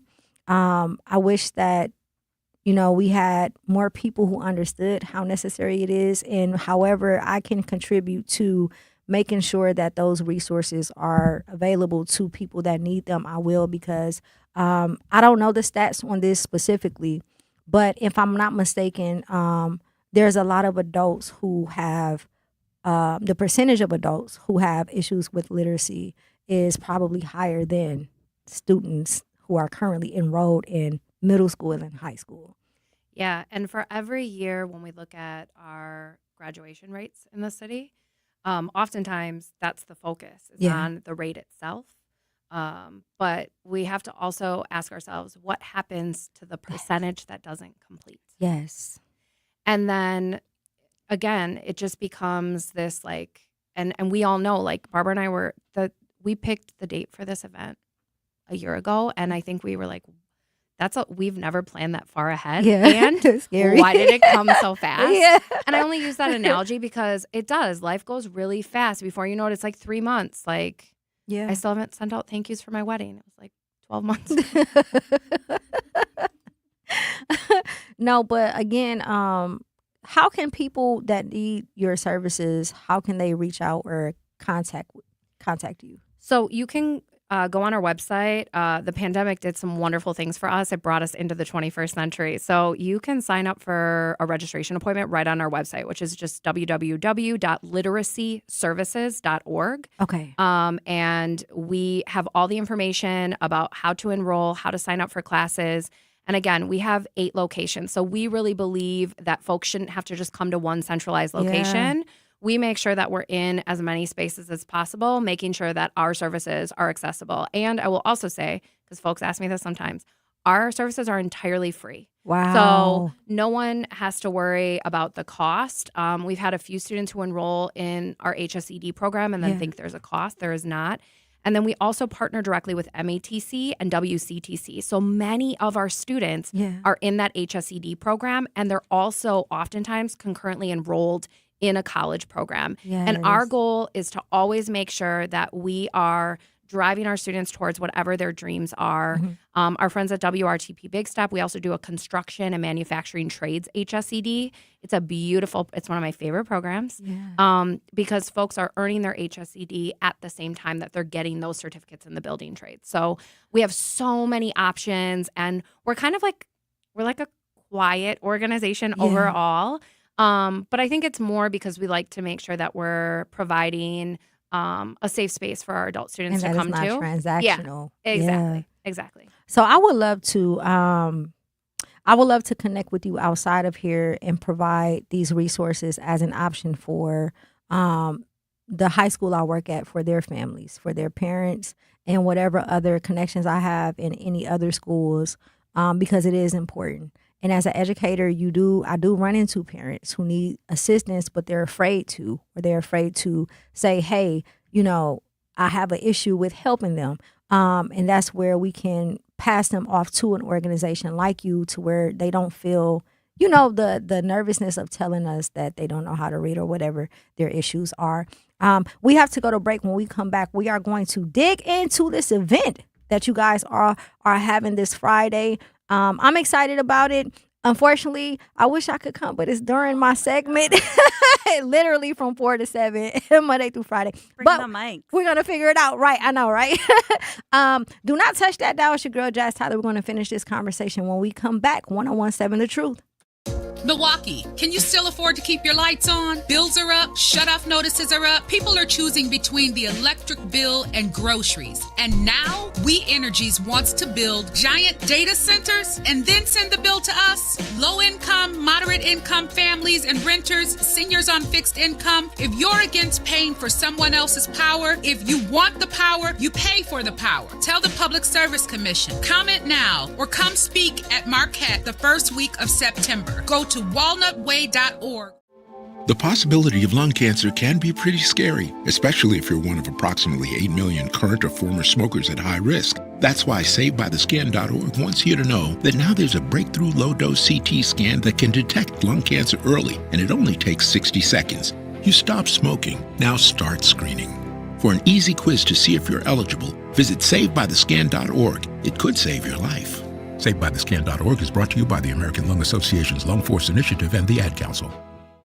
Reading aloud to children sharpens their listening skills, expands their vocabularies, and nurtures a lifelong love of reading. That's why Reading is Fundamental, the nation's leading children's literacy nonprofit, offers free monthly read-alouds by popular authors through its Rally to Read program. Visit rallytoread.org to watch the read-alouds and discover exciting reading activities for school and home. Visit rallytoread.org today. We asked parents who adopted teens to share their journey. When I met both of them, it was like my missing pieces were found. Like it was just like an instant, these are my kids. If you're considering adopting a teen, just do it. Kids need families. I don't care the age, everybody deserves a family. Learn about adopting a teen from foster care. Visit adoptuskids.org to learn more.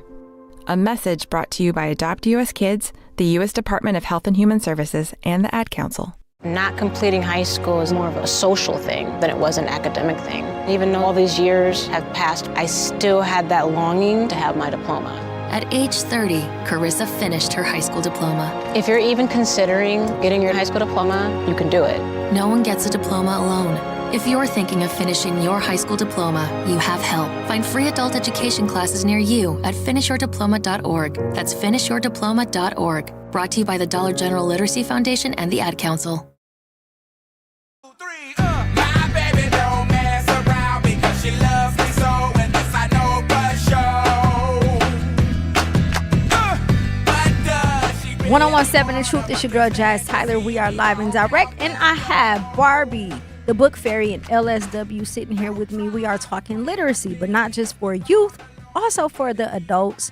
You guys have collaborated together to do your annual event, and then you mentioned that there will be entertainment as well as local authors there signing books. Can you kind of give us more details about how people can be involved and what that actually looks like? Absolutely. I have little Post-it notes here where I wrote down because I didn't want to forget anything.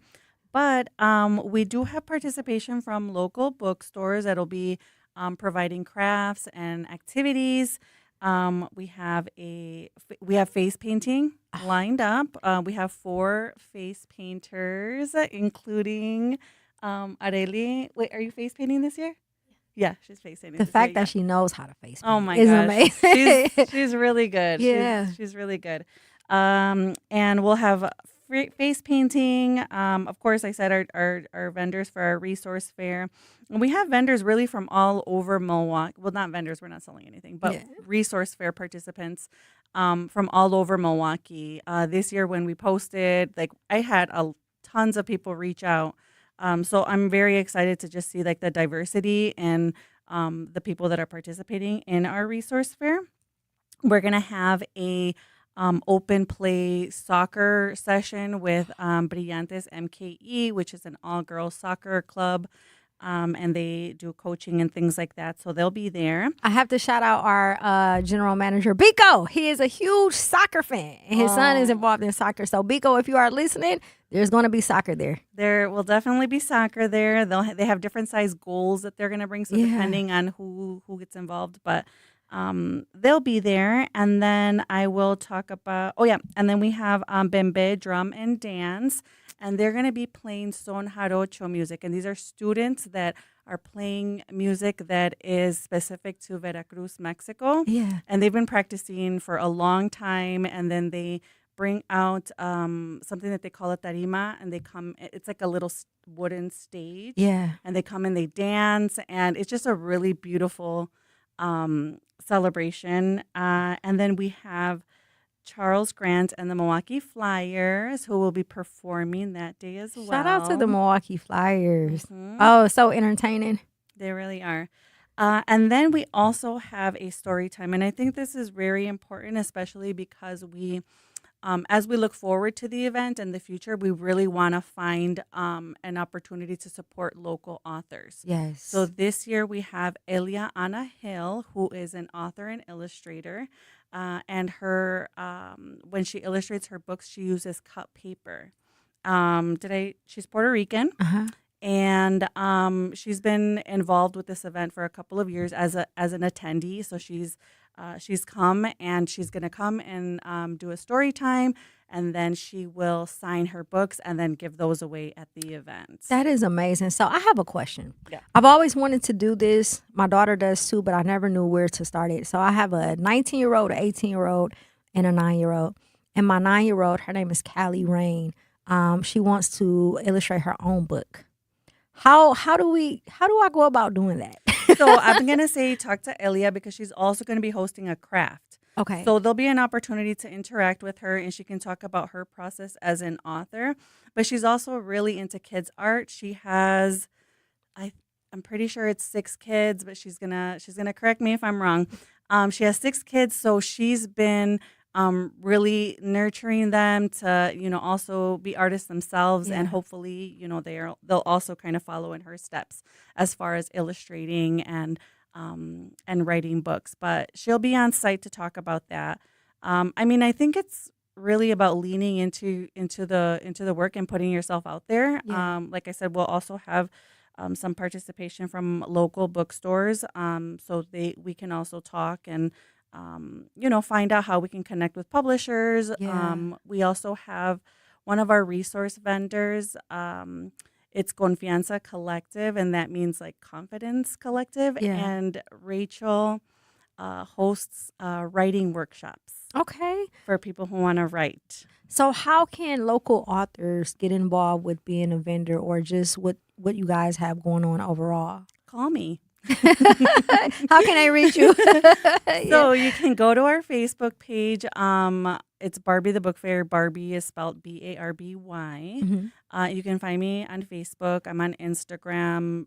I'm pretty active and, look at all the messages and respond to most of them. Yeah. But yeah, just contact me. I think, Holly and I have been pretty open as to incorporating new things each year. Yeah. And we would really love to see local authors come and showcasing their books. Yeah. If they want to host a table, everything is free. So you can register to be a resource vendor. You can come and participate as an author. I feel like authors should charge us, or right? Charge us. They charge us? No, yeah, they charge us for their presence. No, for it's not gracing in us the with their budget. presence. No. I know she's looking at me. It's not in the budget.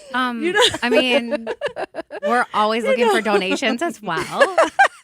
So don't give out the money, Barbie. I We gotta know. get the money. I just told Holly today, I just always want to give everything out for free. But I just think it's an honor when authors and just like creatives want to interact and like be part of this event in whatever capacity. Yeah. So if there's, authors or, potential people that want to talk about like writing books and things like that, I think there'll be tons of connections that, we can make with each other and just like really dream big for our future. Yeah. Yeah, I also think too, when you talk about like the local bookstores that are there, the resources that are there, and for folks who are interested in either being an author, they already are an author, there is nothing more powerful than a group of aligned people getting together around a common Absolutely. goal. And, I don't want to, get too far down like an ADHD hole that I can get down, but networking is so important. And finding people who are aligned in your values, Yes. aligned in the things that bring you joy. I think that's really what we see at this event. And even for folks who are interested in getting involved, that's really what we're looking for is people who are interested in supporting Milwaukee, supporting local. And as Barbara mentioned, all of the books, so we do purchase brand new books for this event. We get lots of book donations. Yeah. We have close to 3,000 books this year. But some of the new books all of the new books that we get are purchased from local bookstores. Yeah. Because I do think, it is important, and it can't always happen. Like I was talking to Barbara about this earlier, like we can't always, for whatever reason, support local, but when we can, we absolutely 120% do. Yes. And I do think even as a nonprofit, it's really important that we're intentional about where we're putting our dollars. So Absolutely. Can we talk about some of those books you got? Yeah. Those new books? Do you want to talk about the new books? Because I feel like you know them better. Yeah, so we had the opportunity to purchase titles that are in other languages. So we have books in Spanish, we have Hmong books, we have books that are written by BIPOC authors. So we really try to focus on like the diverse, the diverse books, and offering those, because another part of why we launched Barbie the Book Fairy is to ensure that people have that literature that speaks to you, so that when someone's picking up a book, they can see themselves in a book. Yeah. So I think that that's another piece that we kind of really didn't touch today. But it's super important, especially because we've been trying really hard to, of course, get books out there, but then also let's get some books that people see themselves in. Yes, that is extremely important.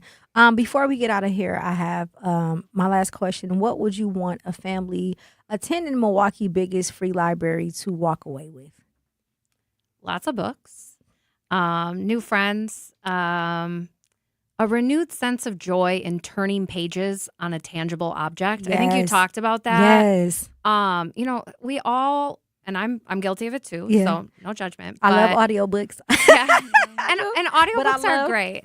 Filling the books. There is nothing, and I know some people argue. There is nothing more beautiful than turning the pages on a book. And we spend a lot of time, a lot of energy making sure that the books that folks get at this event are ones that are going to bring joy and excitement. So I think that's, and, just, I don't know, it's being at Kazi Park on a Friday night, which is why we do it on a Friday night, looking at the Basilica. It's nice view. It's it's better than fireworks. Yeah, it's a vibe. I don't really It's a care for vibe. fireworks as much no, anymore. I don't like fireworks, but like when they're out there, and I see what you're saying. It's like, it's beautiful, but you have the sunset, and you have, like, the dancers, and then the flyers are in the air, and it really is a joyful event, and I'm just really proud to. We have a DJ. Yeah, I didn't mention that. Yeah, we do have a DJ, and a food truck.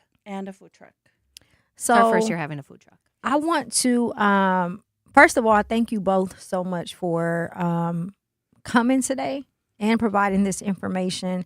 I am a parent who do believe in literacy. Me and my daughter, we have dates once a month at Barnes and Noble where I can go. And I just want to encourage parents out there, even if it's you or if it's your child who struggle with it, not just necessary literacy, but just the thought of picking up a book. Try and find something that's fun. For me, my daughter, she's a gymnast and she loves Simone Biles. So I was instantly able to get her attracted to books by purchasing the biography of Simone Biles.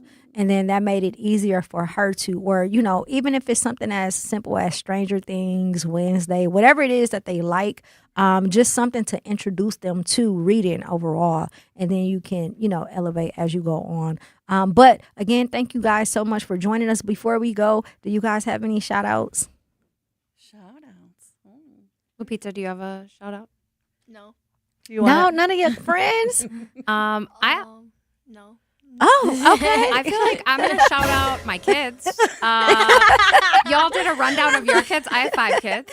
So absolutely. Taylin, Tasha, Michaela, Bentley, David, and then my husband, David. Yes. And they all help with the event. So, So big shout out to them. Gratitude. Yeah. I'll shout out my kids too. Citlali, Natalie, and Arelis here. And I'll shout out my dog Gucci, who's waiting for me at home. Your other kid? Yeah, my other kid. And my sister Valeria. And my parents.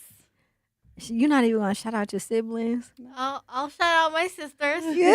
I'll give them that one. She said it's all about me. Huh? Shout out your dad. Oh, my dad and Gucci. Yeah. She said it's all about her today. Thank you guys so much. Please, if you have time, this Friday, August 28th from 4 p.m. to 7 p.m., pull up to Kosciuszko Community Center for the Milwaukee's largest free book giveaway. Again, thank you both so much for coming. I will be in touch outside of here as well.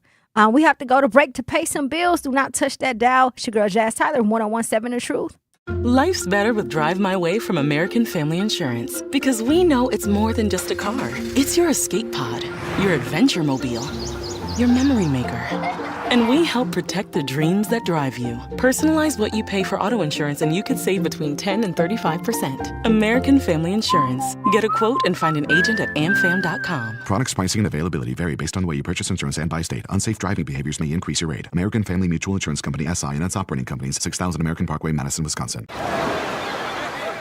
Hear that? That's the sound of your life. Perfectly imperfect.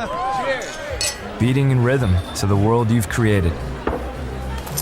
But every time you drive after drinking, the music gets drowned out. Your life sounds pretty great. Don't let a buzz ruin it. Buzz driving is drunk driving. Don't drive buzzed. A message from NHTSA and the Ad Council. Doctors Without Borders is delivering life-saving medical care where it's needed most in communities around the world. From bandaging war-wounded patients in Sudan to providing clean drinking water in Haiti, we're in more than 70 countries worldwide, bringing patients from sick to recovering, from emergency to aid, from crisis to care. This life-saving care is made possible by a global movement of supporters like you. Thank you. In sitcoms, when someone has a problem, they just blurt it out and move on. Well, I lost my job and my parakeet is missing. How was your day? But the real world is different. Managing life's challenges can be overwhelming. So, what do? We get support. The Huntsman Mental Health Institute and the Ad Council have mental health resources available for you at loveyourmindtoday.org. That's loveyourmindtoday.org. See how much further you can go when you take care of your mental health. For 250 years, our armed forces have bravely served America. Wounded Warrior Project honors that legacy by supporting post-9/11 service members and veterans like Anthony, a Marine who was injured by a roadside bomb in Afghanistan. They carried me through my injuries, not just my physical, but my mental. And seeing other vets doing the same thing helped me tell myself, hey, you can do this. Join us in honoring warriors at woundedwarriorproject.org/America. In the United States, a vehicle is stolen every 31 seconds, about as long as this message. Luckily, you can take a few easy steps to protect your car in the same amount of time. Remove your valuables, roll up your windows, don't leave your car running unattended, lock your doors, and take your keys or fob. If you have information about a crime, call the police. If you suspect insurance fraud, also call 800-TEL-NICB. A public service message from the National Insurance Crime Bureau. Miami, the Playboy's paradise. Pretty girls, fast cars. That's just a facade. The bridge separates South Beach from my Miami. The real Miami. The MIA. This is where we hustle. Every day I'm hustling. Every day I'm hustling. Every day I'm hustling. Every day I'm hustling. Every day I'm hustling. Every day I'm hustling. Every day I'm hustling. Who you sucker? 1017 The Truth. It's your girl Jazz Tyler. We are live and direct at the award-winning 1017 The Truth. If you are just now joining us, I just wrapped up an interview with Barbie the Book Fairy in LSW. We were talking about literacy, not just with youth, but adults as well. They have an amazing event coming up this Friday, the 28th, from 4 p.m. to 7 p.m. at Kosciuszko Community Center. There will be local authors there as well as resources. I wanted to do a call to action before we move on to the next segment. Just highlighting the importance of us as adults, making sure that we reach out and to services provided by individuals such as themselves, even if it's something that's embarrassing, no matter what it is. Help you, right? Especially if you have children who have homework. If you're somebody like me, listen, I'm an educator, and half of the time it's not due to literacy, but the homework changed so much. We just want to make sure that we are updated consistently. So please check out this event. If you are a local author, this is also an event that you can benefit from as well. Prior to us going to into the interview with LSW and Barbie the Fairy, we were talking about the state of Milwaukee music culture, and there was a specific organization, a specific venue named The Garage, who mentioned that they did not want any Milwaukee music, any Milwaukee rap music played inside of their establishment. And I know that we had the phone lines blowing up and people were giving their thoughts on this, but I have to be biased and subjective in this moment. When I first came on air and we were talking about this situation, I was giving you guys the point of view objectively, right? Yes, I do understand that as a business owner, you have every right to determine the type of atmosphere that you want. Yes, as a business owner, you have every right to say that you want to play a certain type of music or have a certain age group inside of your establishment, but you do not have the right to discriminate against an entire group of people, right? And what do I mean by that? That means when you say you don't want certain music played, that's targeting a specific demographic, right? Clear as day. And again, we've had calls, we've had conversations where, yes, we understand that we don't need to go to that establishment as Black people. Yes, we understand that we do not have to beg for their acceptance. We don't have to party at that establishment, all of the above. But at the end of the day, it's not about that. What it's about is the fact that people, okay, business owners, right, feel so comfortable to where they can do something of this nature. I don't care who made the post. I don't care if it was the owner. I don't care if it was the DJ. At the end of the day, whoever made that post represents that establishment. And what they're saying is, we don't want no black people in our business. Period. No matter how you package it up, that's exactly what they are saying. And whether or not we choose to attend this establishment, whether or not we choose to support this establishment, right is right and wrong is wrong. And that was wrong at the end of the day. Now, I'm biased because I am someone who contributed to the Milwaukee rap scene. I am someone who has played a part in making sure that the artists here today have these platforms to do whatever it is that they need to when it comes to the music. And at the end of the day, I just want to see them win. I want to see all of the babies that I teach music to win. And when you have a situation like this, again, people like to minimize it as if it's not that serious. Oh, we don't need to, participate in them. We don't have to go there. We have our own establishment. You know what? We should be able to go wherever we want. This is 2026. We should be able to go wherever we want. And again, if you are a business owner, how unprofessional is it to have a list leaked of you stating that you don't want nothing to do with the black culture? Because hip hop is black culture. Although we have culture vultures, hip hop is black culture.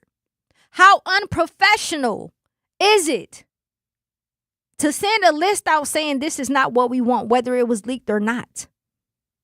It's not professional. I don't care what you say or how you put it. And at the end of the day, you are targeting a specific demographic of people, let alone an entire culture.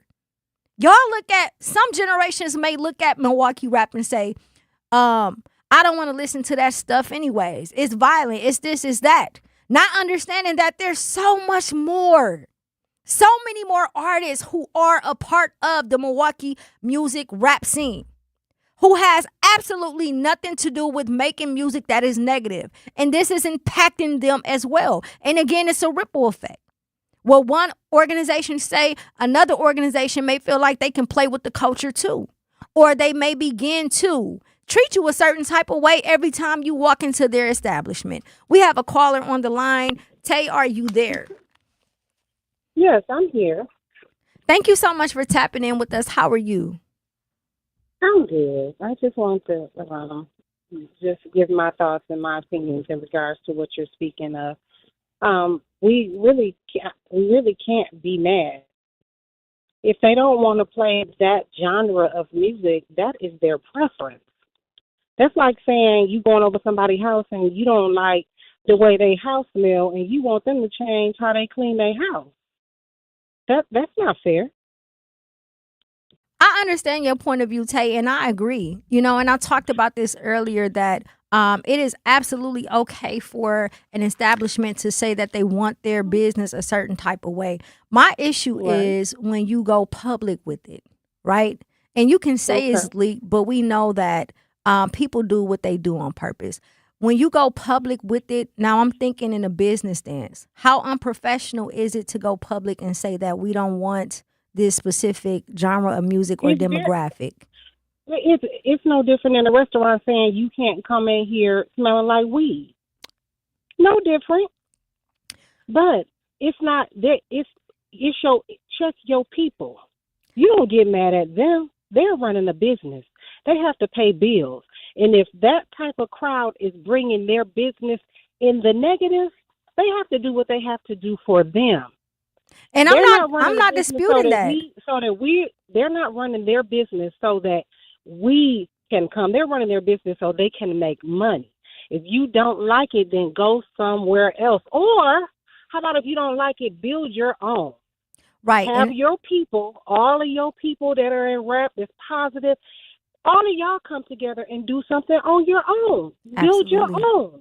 That way you won't have to worry about checking them saying you can't come in here because you smell like weed or you got bonnets and pajamas on. Come on, let's be for real. Clean up your house first before you try to go monitor somebody else's house. And whether they said it or not, they have that right. That's their business. And if you don't like the way people run their business, don't go and patronize it. Absolutely. That's it. Thank you so much, Tay, for tapping in with us. And again, I've said it multiple times. I agree. However, what I don't agree with is the fact that they did it. You don't have to go there. But what I don't understand is, why are we mad at each other for being upset about them discriminating against us? We should be upset because we're in 2026. We should be upset. We should feel a way. Do we have to partake? Absolutely not. Can they do whatever they choose with their establishment? Absolutely they can. But the fact remains that they chose to go public and put this list out there, which means that evidently you want us to respond, and we're going to respond, right? It's not about them accepting us. I think that's what a lot of people aren't understanding. We aren't asking them to accept us. We aren't saying that we want to participate in whatever they're offering. We're not saying that we want to go and spend money. We're not complaining about them not allowing us in. What we're saying is Milwaukee is setting a standard to target a specific genre and culture.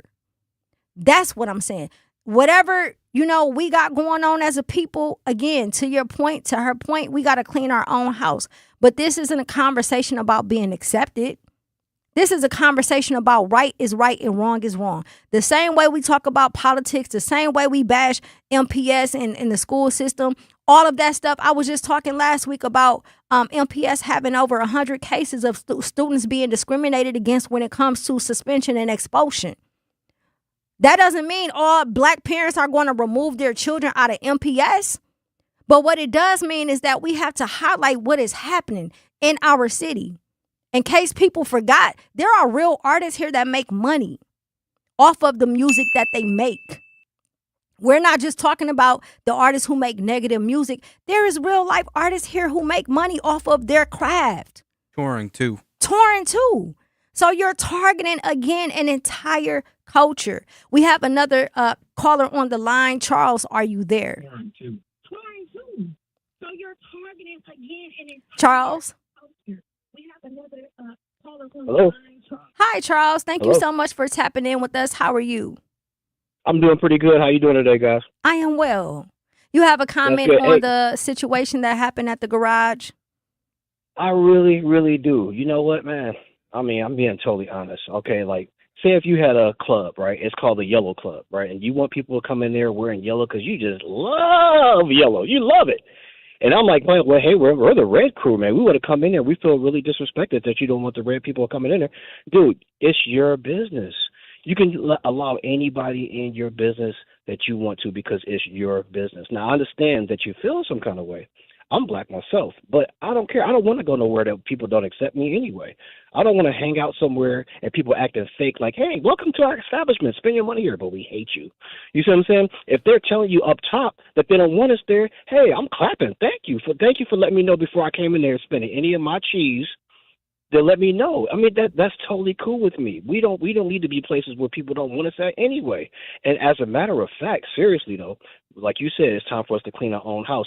If we act better and do better as a people and start holding each other accountable, start taking care of our own people, then I think that we can actually open up our own establishments and maybe we might be treated a little bit better. But we got some straightening up to do as a people though, seriously though. But we don't need to be going nowhere where people don't accept us anyway, and I wouldn't feel no way about it. This is America, and people got their own beliefs. It's been that way forever. There's always been racist people in there. There will always be racist people. So why feel disrespected or they won't let me in because a certain people demographic don't want you to be in their clubs when you know how they are, or their bars or whatever. They don't want us there anyway, so that's cool. You let me know off top, and I congratulate. Matter of fact, I'll come there and shake your hand. Thank you for letting me know before I spent $1 with you. Absolutely. Thank you so much, Charles, for tapping in with us. We got to go to break. When we come back, let's finish this conversation. It's your girl, Jazz Tyler, 101.7 The Truth. At Milwaukee College Prep, we believe brilliance lives in every child. Here, students are challenged, supported, and celebrated every single day. With small class sizes, dedicated teachers, and a proven track record of academic excellence, MCP is helping Milwaukee kids reach their fullest potential.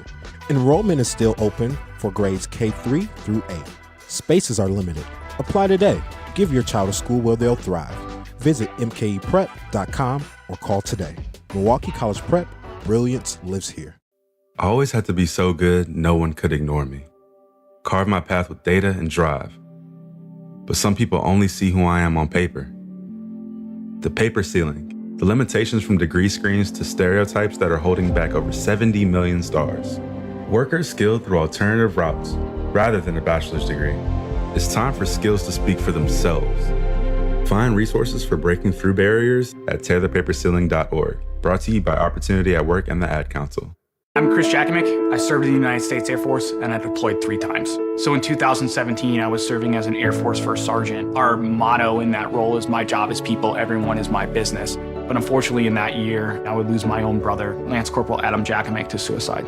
The majority of veteran suicides are from guns. I store my weapons securely, not only for myself, but for my family. Store all your guns securely. Help stop suicide. My service never stops. Brought to you by End Family Fire and the Ad Council. Milwaukee Black Talk lives here on 1017 FM and 1510 AM, W269DL Milwaukee, and WGKB Waukesha, live from American Family Assurance Studios. They gon' need a second, me, I cook it on the spot. Let's take it from the top. Yeah, can't stop now, won't stop. Last time I checked, I'm 10 toes down. Run it up. 1017 The Truth. It's your girl, Jazz Tyler. We are live and direct, and we are having a conversation about this establishment entitled The Garage, which is an establishment located in Milwaukee on Brady Street. And we've heard multiple opinions about why we shouldn't care about them saying that they don't want any Milwaukee rap music in their establishment because they have the right to dictate the environment and who comes in. And again, I'm not disagreeing with that. I'm telling you, I am not disagreeing with that. But I'm not sure if you guys are understanding what we are trying to convey. First and foremost, the Milwaukee music rap is not just Milwaukee music rap. These are artists. These are artists who get paid in the city and outside of the city. These are artists where this is how they make their living, right? And if you are someone who is involved in the music industry, you understand that the DJs playing your music is a big part of how you get shows. Is a big part of people catching on to what it is that you have going on. What I am simply saying is, does a business have the right to say that they don't want certain people there based off of behavior? Absolutely. Does a business have the right to say that they want a certain type of atmosphere? Absolutely.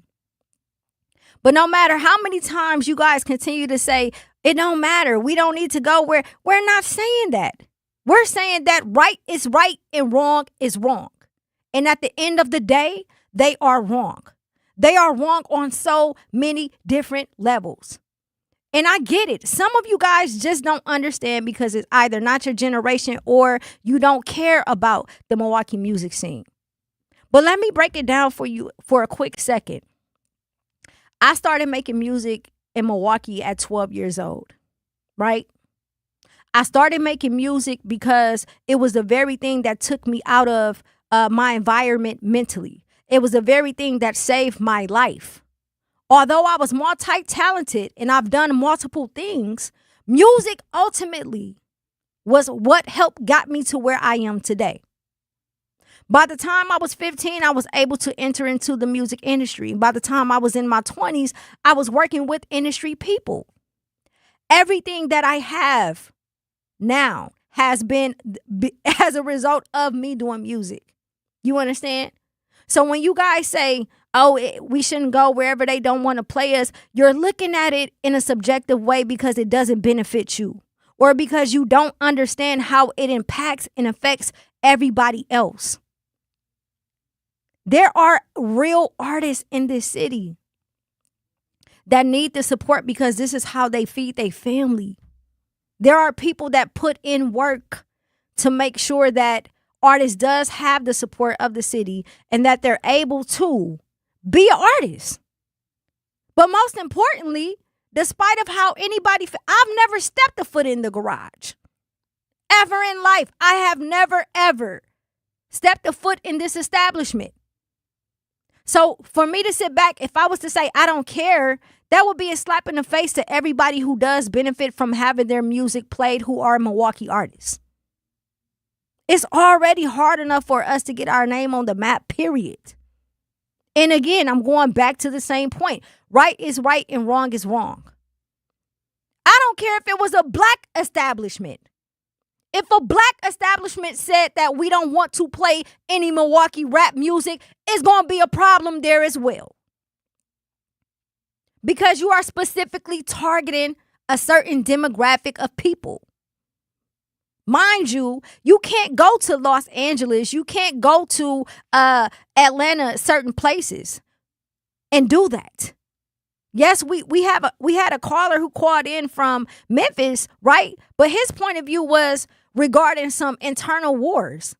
We understand that. But again, for an establishment to say no Milwaukee rap music, how are you going to combine every rap artist in the city of Milwaukee under one umbrella? Basically, you're saying that we all make the same type of music, that all of our music is negative. And again, what they do is a ripple effect. I'm not saying that other establishments agree or that they would do something that's reckless, but it doesn't mean that it's not going to heighten the discrimination. Take a look at the climate of this state. Take a look at the climate of this country. Understand that all the news stories you guys are seeing, what's happening when it comes to black people, period. So to sit there and just say that this is, they don't want us there. It's bigger than that. That's what I'm trying to get you all to understand. It is bigger than us not showing up. Half of us who are defending this never even went to the garage. But again, it goes back to them attacking an entire culture. Some of y'all look at Milwaukee rap and say, hey, it's these type of, I call it serial killer music, whatever the case may be. You're one track minded. All you see is just the negative. You don't see the positive in Milwaukee rap music. You don't see how many people are able to feed their families because DJs is playing their songs in the clubs or on the radio. So what's minute to you isn't necessarily small to us, especially for people who have paved the way for Milwaukee music. I get it. Some of y'all are not going to understand because you're not a part of it. But this is how things carry on. Think about back in the day. If you are, 40, between the ages of 36 through 45. Think about Bar Louie and Brothers and all these clubs back in the day who used to discriminate and profile us by saying that we can't dress a certain way. There was a caller earlier who mentioned, I think it was Winky Blue, he mentioned that when you go to different states, Miami, LA, Atlanta, Houston, certain organizations and establishments have dress code. Absolutely. But they don't have dress code because they're discriminating. They have dress codes because when you walk in there, they're serving business people. They want a certain look. They want that industry polished look, right? When people snap photos, they are selling an experience. When you go to a Club Live, any club out of state, that is a known establishment. They're not creating a dress code because they're discriminating against a certain race. They're setting standards because of the experience. They are selling an experience. When you come to Wisconsin, when you come to Milwaukee, they aren't selling an experience. They flat out just prejudice, period. It has nothing to do with the fact that, yes, we want to sell an experience. No. How many bars is on Brady Street Strip? How many bars is on Brady Street Strip? Brady Street to its entirety is an experience, not just one bar. When somebody says I'm about to go out, they don't say, hey, I'm about to go to Nashville North or I'm about to go to, what is it called? The Garage. No, we're going on Brady Street. People that go on Water Street don't say, hey, I'm about to go to this establishment or I'm about to go to, no, we're going on Water Street. Brady Street is an experience. The bars that's on that strip is part of that experience. So when an organization like that says that we don't want this type of music, they are removing themselves from that complete experience. And they're doing it purposely. They are telling us that, no, we don't want black people there. And black people is saying, why should we go there then if they don't want us there? So what? We don't got to spend our dollars. Yeah, because y'all not the artists. Y'all not the artists that got to feed their family off of the music that they make. I don't know if y'all don't understand, 2026, artists is actually getting paid for doing music now. It is a career. So when an establishment says that they don't want Milwaukee rap music played at their establishment, you are actually offending someone who has a career in this field. That is business. It's not just personal. This is business. Milwaukee rap music is a business. The artist that's included in that is a business. The artist that's included in that is a brand. The artist that's included in that gets paid, and that's how they feed their families.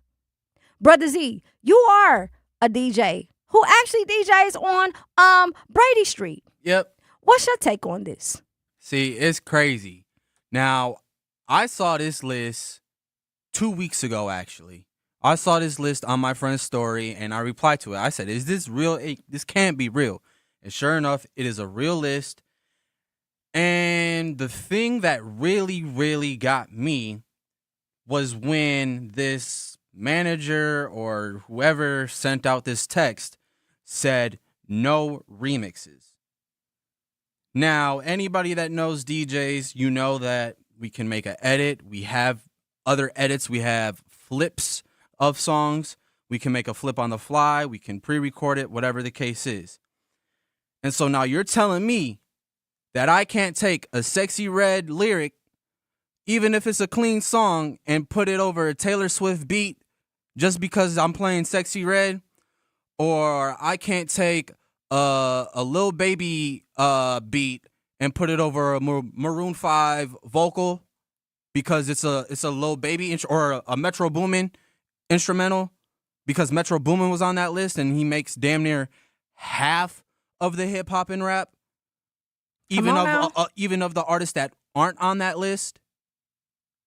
And like you said, Jazz, there's other artists in Milwaukee that don't make music that promote guns, that promote murder, that promote violence. So they're saying the quiet part out loud. At this point, when 75% of your customers on the weekend are of people of color and of our people that you don't want their music to be played? Like, what's going on? I just saw that Sexy Red posted this. Said, at least y'all know I'm number one. At least y'all know I'm number one. The Shade Room posted this. For what? Almost 1 million views on TikTok. And not to mention, Brother Z, I don't think they're understanding that this can impact this city economically. Meaning that the people that come here or want to invest or want to do shows, whatever the case may be, there are actually people in the entertainment business that benefit from artists coming here, right? And I talked about this earlier. There probably, some artists probably are not going to want to step a foot back into this city. Then they already don't come to Milwaukee as it is. Come on. They already don't come here. Come on now. Half of these people, if not all of these people, have headlined a major festival within the last 10, 15, 20 years. And what, Don Toliver? I mean, he's the only one that came to Milwaukee. Sexy Red came to Milwaukee, I think, once, right? But not to mention, Sexy Red and Chicken P are like two peas in a pot. That too. Like, she has actual relationships with real artists who are doing real things, making real money in the real industry. So again, if this goes above some people's head, we get it. It's not your generation. You don't make music. But don't tell us we're wrong for standing up. You don't know the work that we put in so that people can be able to get their music played in the club. Let's finish this conversation when we come back from break. Kwanda, I see you. I'm going to talk about you when I get back on. I love you dearly. 101.7 The Truth. This your girl, Jazz. At UW Credit Union, our home loans have everything you need for your next big step, including up to $750 off closing costs for all home buyers. And first-time buyers can save even more. So if you're ready to trade roomies for more room, or your townhome for an out-of-town home, UW Credit Union will be with you from start to furnished. UW Credit Union. Apply online today. Equal housing lender. Credit may be limited as required by program. Visit uwcu.org for details. Here's the deal. We gotta set ourselves up.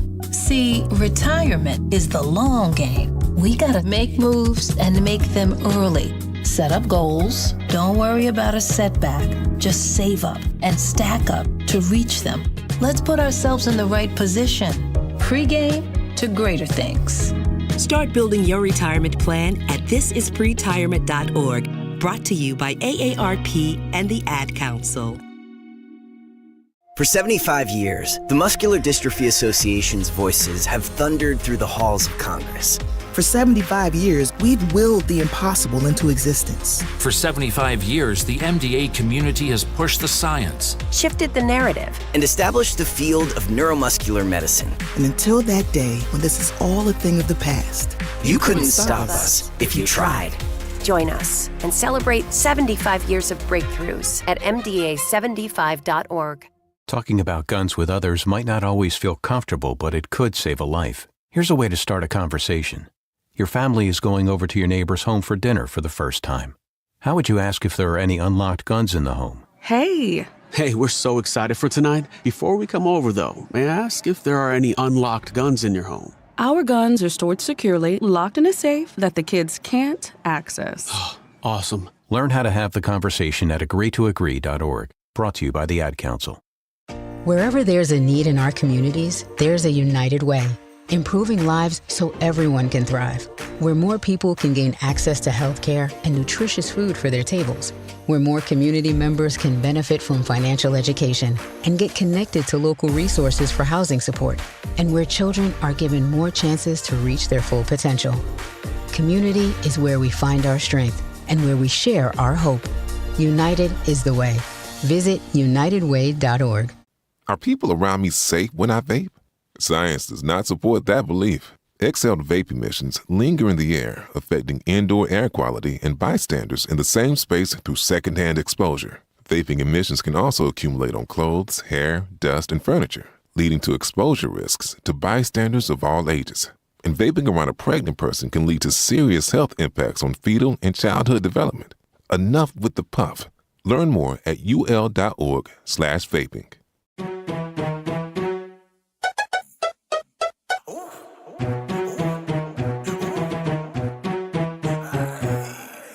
What with my blood, if it's beef, we gon' take it out.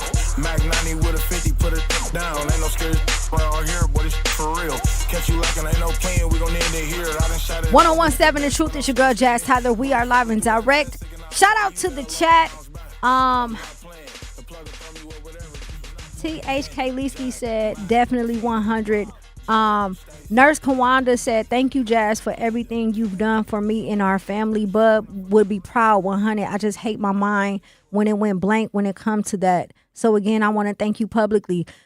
Kawanda, listen, a couple of weeks ago, if you guys are tuning in, myself and Homer had mentioned about the loss of two very important people in our lives.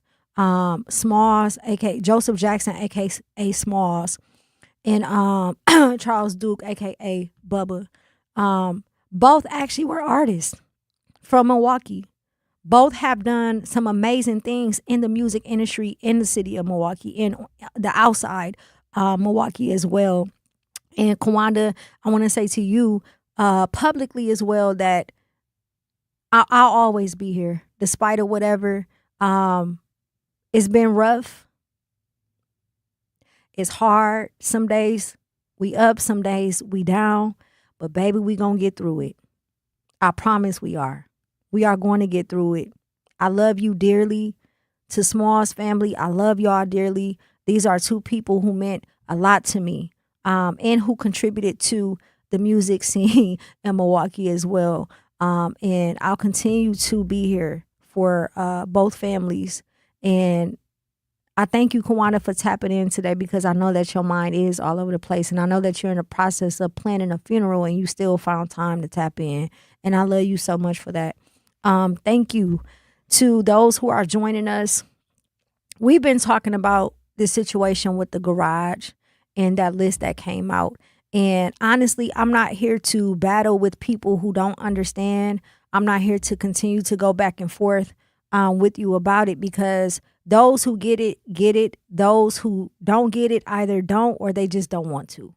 But at the end of the day, what I'm simply saying is, as someone who has been doing music in this city since I was 12 years old, as someone who is currently the lead producer and educator, teaching students how to make music and on radio, because I was a music artist, yes, I find it very offensive. Yes, I do not support this. Yes, I am going to speak out about it, because there is so much work that has gone into making sure that artists in today's generation have the support that is needed locally in order to be successful. And because certain establishments, because certain elected officials, because the community, because certain people have provided this support to the music artists, we have been able to take our talents outside of Milwaukee, go and get the resources and bring it back to the crib. Can you imagine if all of the establishments or majority of the establishments in Wisconsin or Milwaukee say, hey, we don't want to play any Milwaukee rap music? Do you understand what that would do to not only the culture, but the pockets and how people feed their family? So again, please don't look at this as, oh, it's just a hobby. They don't want Milwaukee music, so what? This isn't a hobby. Y'all have to pay attention to the times and get outside of your own world. Whether you like it or not, this generation of Milwaukee rap music has taken off. And it has brought so much attention to the city. Back to Brother Z's point when he say it got 1 million views on TikTok. Sexy Red reposted it. Mind you, she is, her and Chicken P are like two peas in a pod. This really does affect people. And it's a slap in the face for the people who have paved the way. We fought, let me tell y'all something. We fought so hard, myself included. We fought so hard to get our music played in establishments in Milwaukee. We used to be on Brady Street on Live on North. You understand? Performing, getting our music out there. We used to go to Quarters, Stonefly. We had to put in work to even get the DJs to talk to us. Some of y'all had to pay the DJ to play your music just so that you can get recognized. And there was so many opportunities that came from a DJ spinning my record in the club. I would not be where I am today had it not been for Milwaukee rap music. So yes, it's a slap in my face. It's a slap in Ray Nitty's face. It's a slap in Mr. Do It to Death face. It's a slap in Cuckoo Cow face. It's a slap in the new generation's face. It don't have to be serious to some of y'all. Y'all don't have to understand it. But it does matter. And the problem I have with that, with the older generation or people who don't get it, is that lack of support. If this was your days and they told Rick James and James Brown and Marvin Gaye and everybody else that it ain't gonna be none of that sexual stuff up here up in my establishment, y'all would have been outside with the picket fences and afros, puffs and everything too. But because it's our generation and it's something y'all can't understand or don't want to understand, then we're in the wrong for standing up for something. We're in the wrong for saying, no, we don't care about going to your establishment, but at the same time, you're not going to disrespect our culture.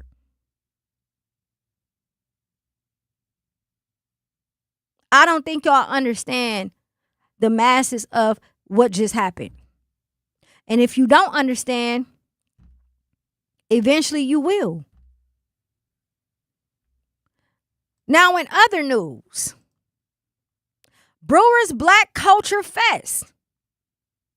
Let me make something real clear before I get into this. This is not me accusing the Brewers organization or creating that they are racist. Shout out to Katina Shaw. She is the president of the Brewers Foundation. We had her on the show a couple of months ago, and she's doing some amazing work over there. And they curated the Black Culture Fest intentionally to celebrate Black culture, intentionally to celebrate Black culture. The issue is what started showing up in the comments around promotion for the celebration. You had people making jokes connected to watermelons. You had the smoke detector stereotype. And if you know, you know. And I'm not going to spend half the segment teaching people every racist stereotype ever created. I don't believe in giving ignorance extra airtime. But I do think the existence of those comments deserves conversation. So not only did we have to take a hit, a slap in the back of the head with this list that was created by the Garage, we also had to deal with the rhetoric and the foolishness of people in the conversations, the comments about the Black Culture Fest with the Brewers. Again, this is bigger than just some organization not playing Milwaukee rap music. We are talking about Black culture in the city of Milwaukee. Every time it's us celebrating something, first and foremost, this is all we got. The country done took everything from us, including our lives. They even took the damn culture from us too. And we can't have nothing. Y'all want us to turn over and say, that's all we got.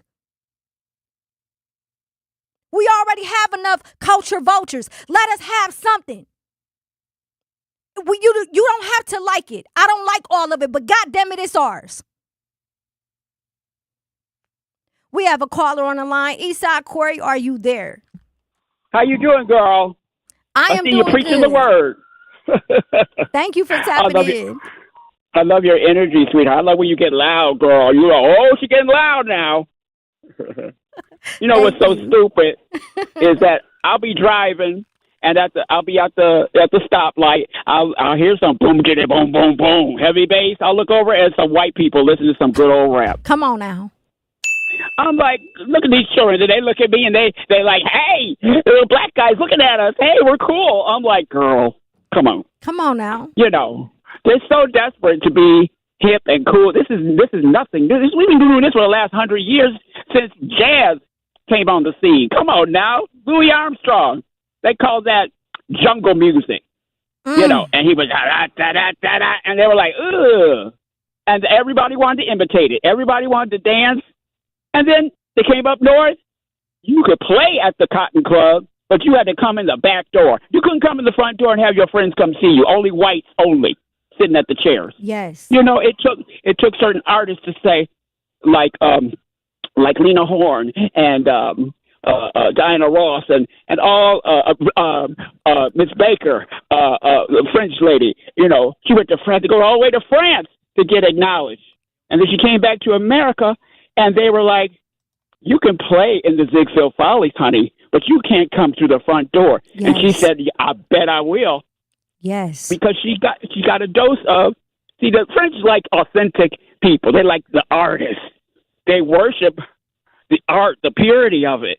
And that's what we are. We're pure. Yes. And we just do what we do naturally, and they try and imitate us. And it's like, we wouldn't have American culture if it wasn't for black folks. Come it's on all now. Our culture. Come on so now. It's like, they can not decide to play rap music, but that's okay. Let's just take it back. I think we got to take a week off from America, black folks, and just let them have no black music, no soul, no hip. Just let us all disappear for a week and see what happens. Yes. Yes. Thank you so much, Eastside Corey. Oh, my gosh. You just said everything that resonated with not just me, but the entire culture. First and foremost, the biggest supporters and the biggest people who purchased the music are white people. Y'all remember that scene from All Eyes on Me when Pac went to Interscope Records and the A&R, the head A&R of Interscope Records' daughter came and said, "Hey, 11-year-old white girl, Tupac, can I get your autograph?" He said, yeah, you want my autograph? What's your favorite song? What she say? Come on, I can't say it on air. 11-year-old white girl. They always are the biggest supporters, but it's only okay when it's beneficial. We got to go to break. When we come back, we're going to finish this conversation. Shout out to Kawana. She said, I know, and you showed me, and we appreciate you, and we love you more. I needed it escape today for sure. Thank you so much for tapping in with us. Make sure you double back. Do not touch that dial. It's your girl, Jazz Tyler. Milwaukee Public School families, the first day of school is Tuesday, September 1st, and there's still time to enroll. MPS offers programs to fit every learner, including bilingual, Montessori, special education, and more. All MPS students receive free breakfast and lunch. Enroll today at milwaukeepublicsschools.org/enrollment or visit MPS Student Services at 5225 West Vliet Street, Monday through Friday from 8 a.m. to 4 p.m. Thank you for choosing MPS. My mom has decided to learn to paint, and she's good. My dad's now into creative cuisine, and I've already put on 6 pounds. Learning new things comes with age. My mom? She started forgetting my name and what we're talking about. Forgetting well-known things doesn't. Memory loss may be a sign of Alzheimer's disease. Early detection gives you and your loved one time to plan for the future. Learn the warning signs of Alzheimer's at 10signs.org. Brought to you by the Alzheimer's Association and the Ad Council.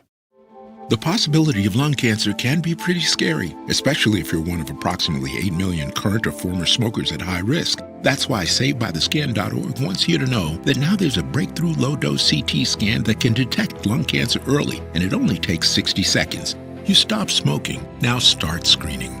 For an easy quiz to see if you're eligible, visit SaveByTheScan.org. It could save your life.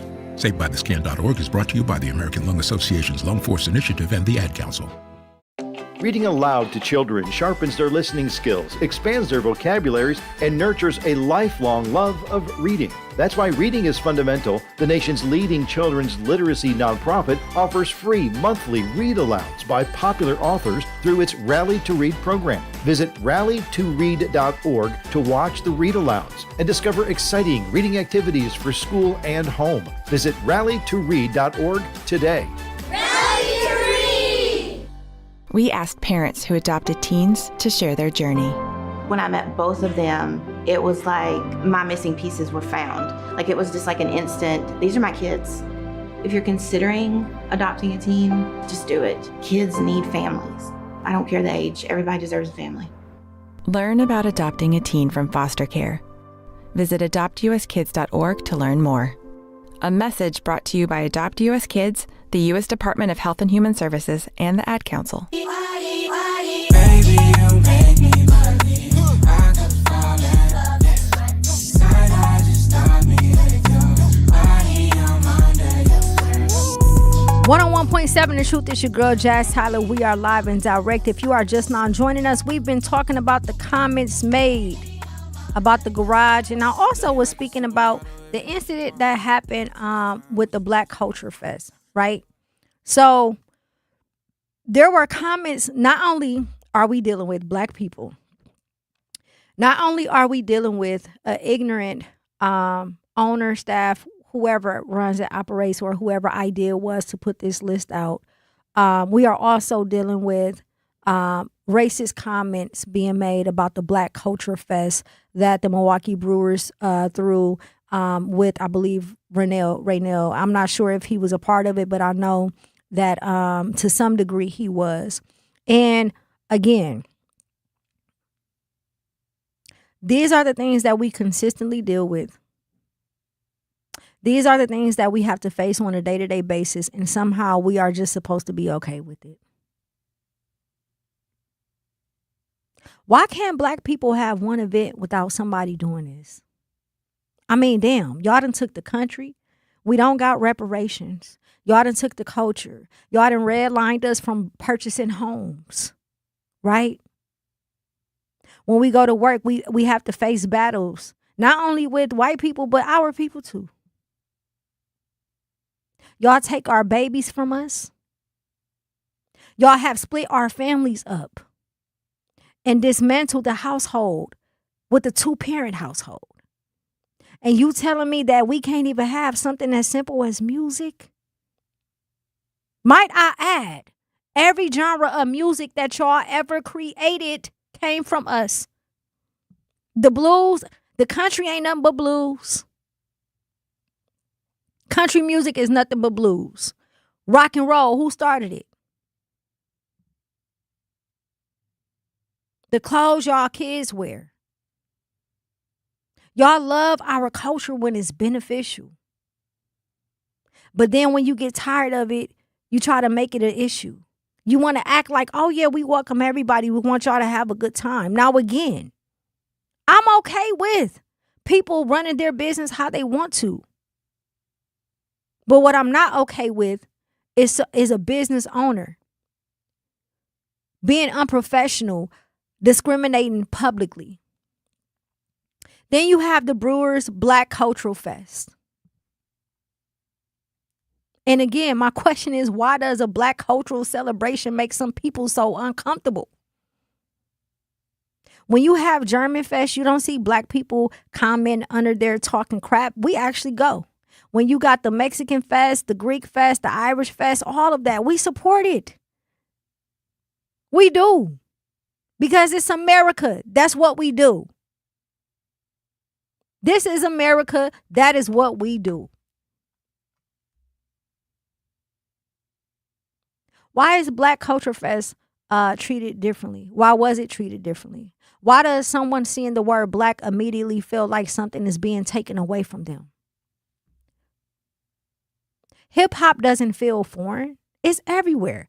Black athletes are everywhere. Black fashion is everywhere. Black language is everywhere. Black music is everywhere.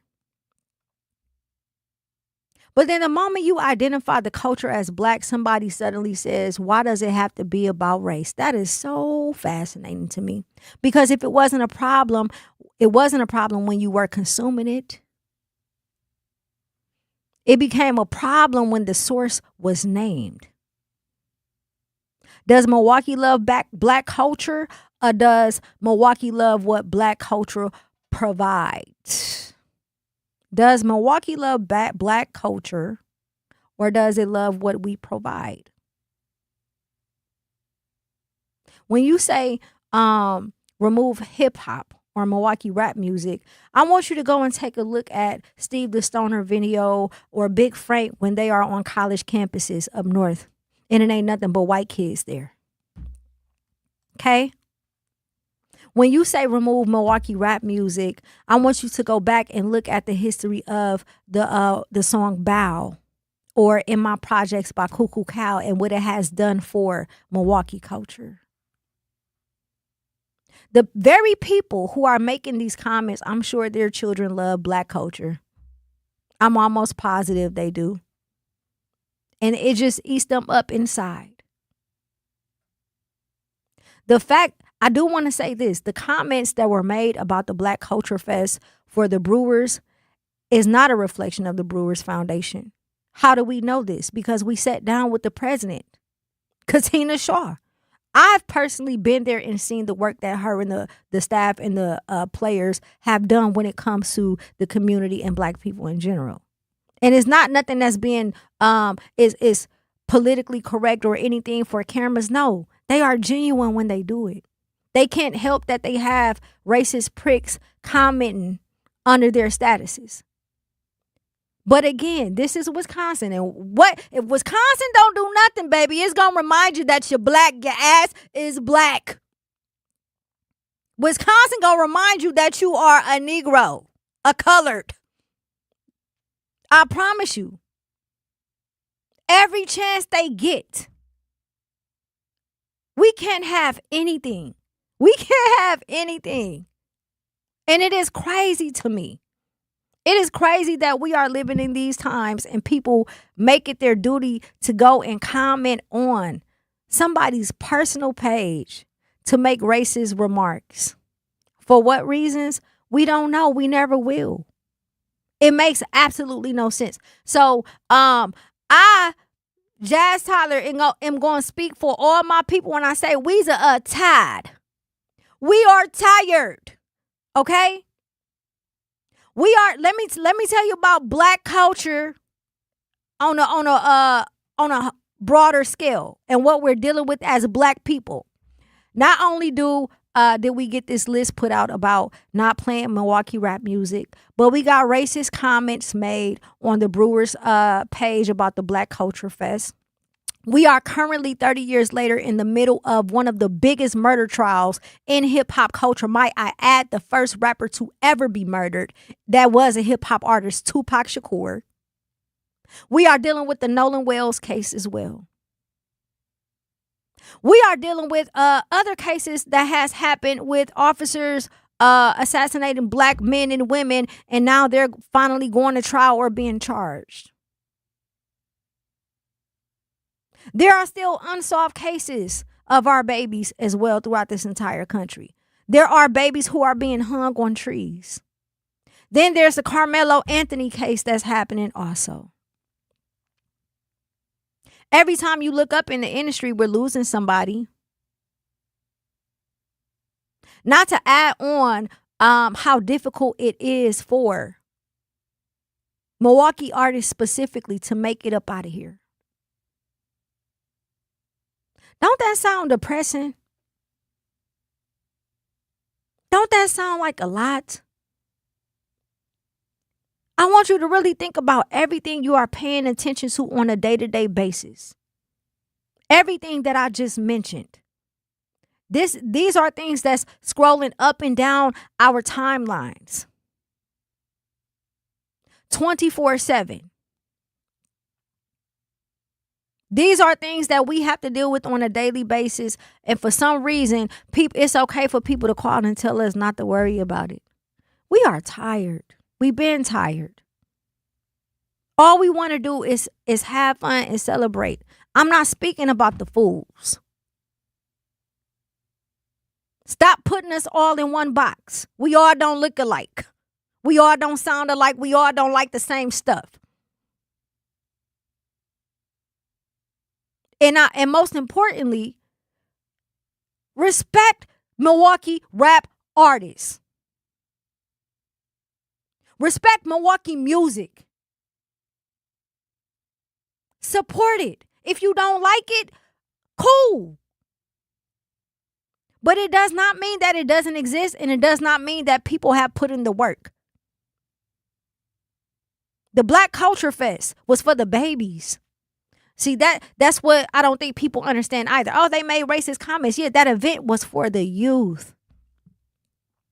Y'all don't think that the youth is paying attention to those comments? And if we don't have these conversations, that in their minds, they may begin to think that this organization was a part of that and they had nothing to do with it. And that changes their outlook on their experience. Y'all got to stop thinking subjectively just because something don't impact you directly. That's like people who wait to get involved when something happened to their child. You wait until the last minute before you want to get active because it never affected you. All of this affected us, whether you admit it or not, whether you want to accept it or not. It does affect us overall. If you are a citizen in Milwaukee, it is going to affect you somehow, some way, whether it's going to be for the good or the bad. That's for you to decide. We're going to finish this conversation when we come back. It's your girl, Jazz Tyler.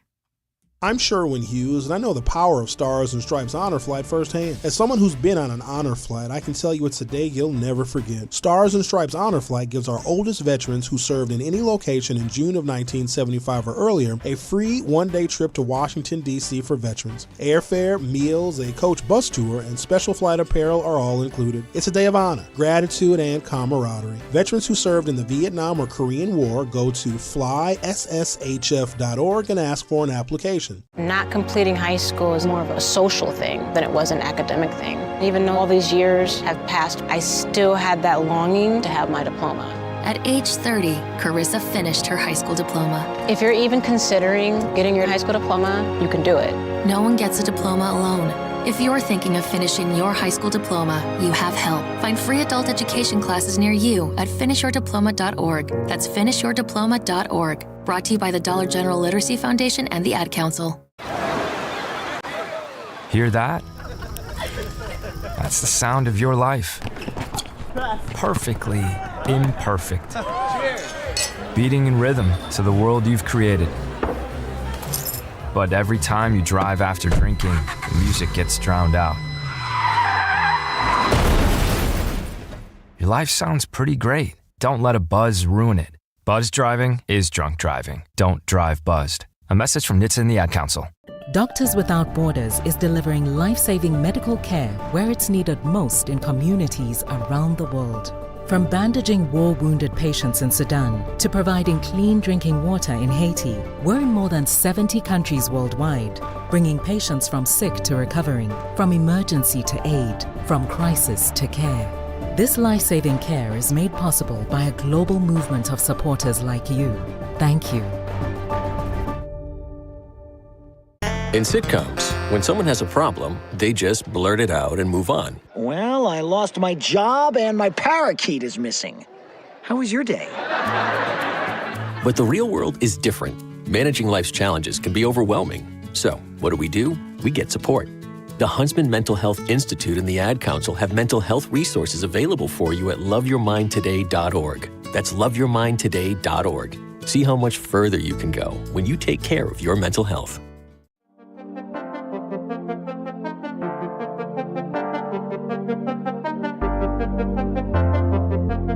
Was that a DJ Brother Z exclusive?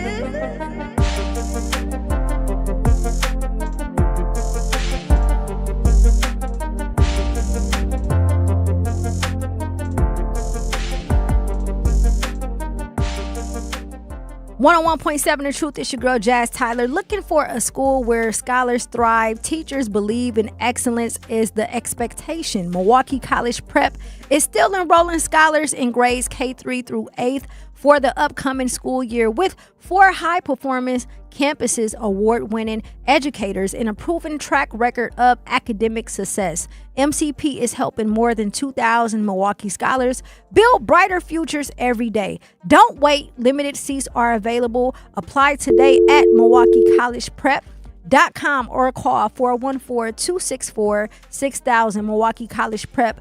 Excellent by design, futures without limits. American Family Insurance is a proud sponsor of The Truth. For almost 100 years, they've been committed to helping families protect what matters most, your home, your vehicle, and the dreams you are building every single day. And if you are a part of The Truth audience, you already know that you work hard for yours. That's why having the right protection in place matters. American Family helps you stay ready for whatever life brings so you can focus on moving forward. Insure carefully, dream fearlessly with American Family Insurance. Get a quote or find an agent at amfam.com. American Family Mutual Insurance Company, SIN, is operating company 6000 American Parkway, Madison, Wisconsin. If you are just now joining us, I talked about the list that the Garage had put out pertaining to Milwaukee rap music, and we've been talking about the last 30 minutes about the Brewers. I want to read something to you all. I was tapping into what was going on with the Black Culture Fest at the Brewers Stadium, right, which was an event for youth and families.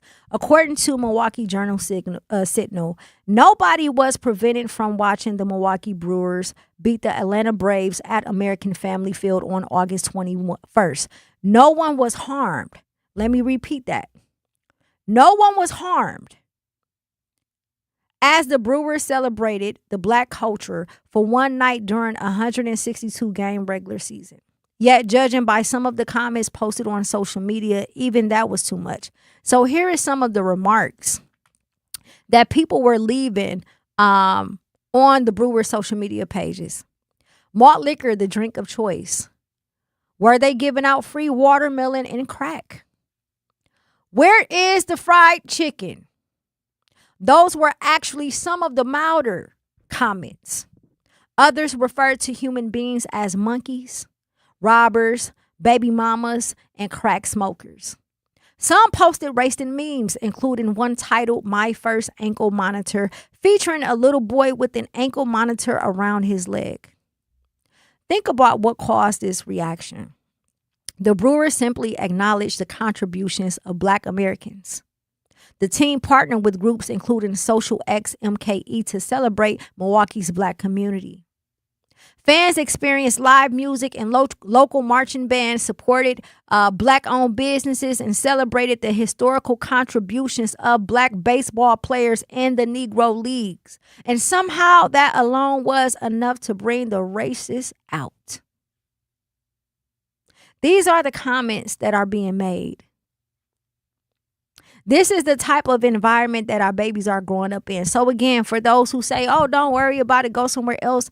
Did you forget about the kids? Did you forget about outside of that list being made publicly and those comments being made publicly, that behind those comments, behind that list, those are real human beings. Those are human beings who view your babies like this. Those are human beings that view all of us like this. And we all know how that can play out when they have a certain type of perception when it comes to Black men and Black women in this country. That is the harsh reality.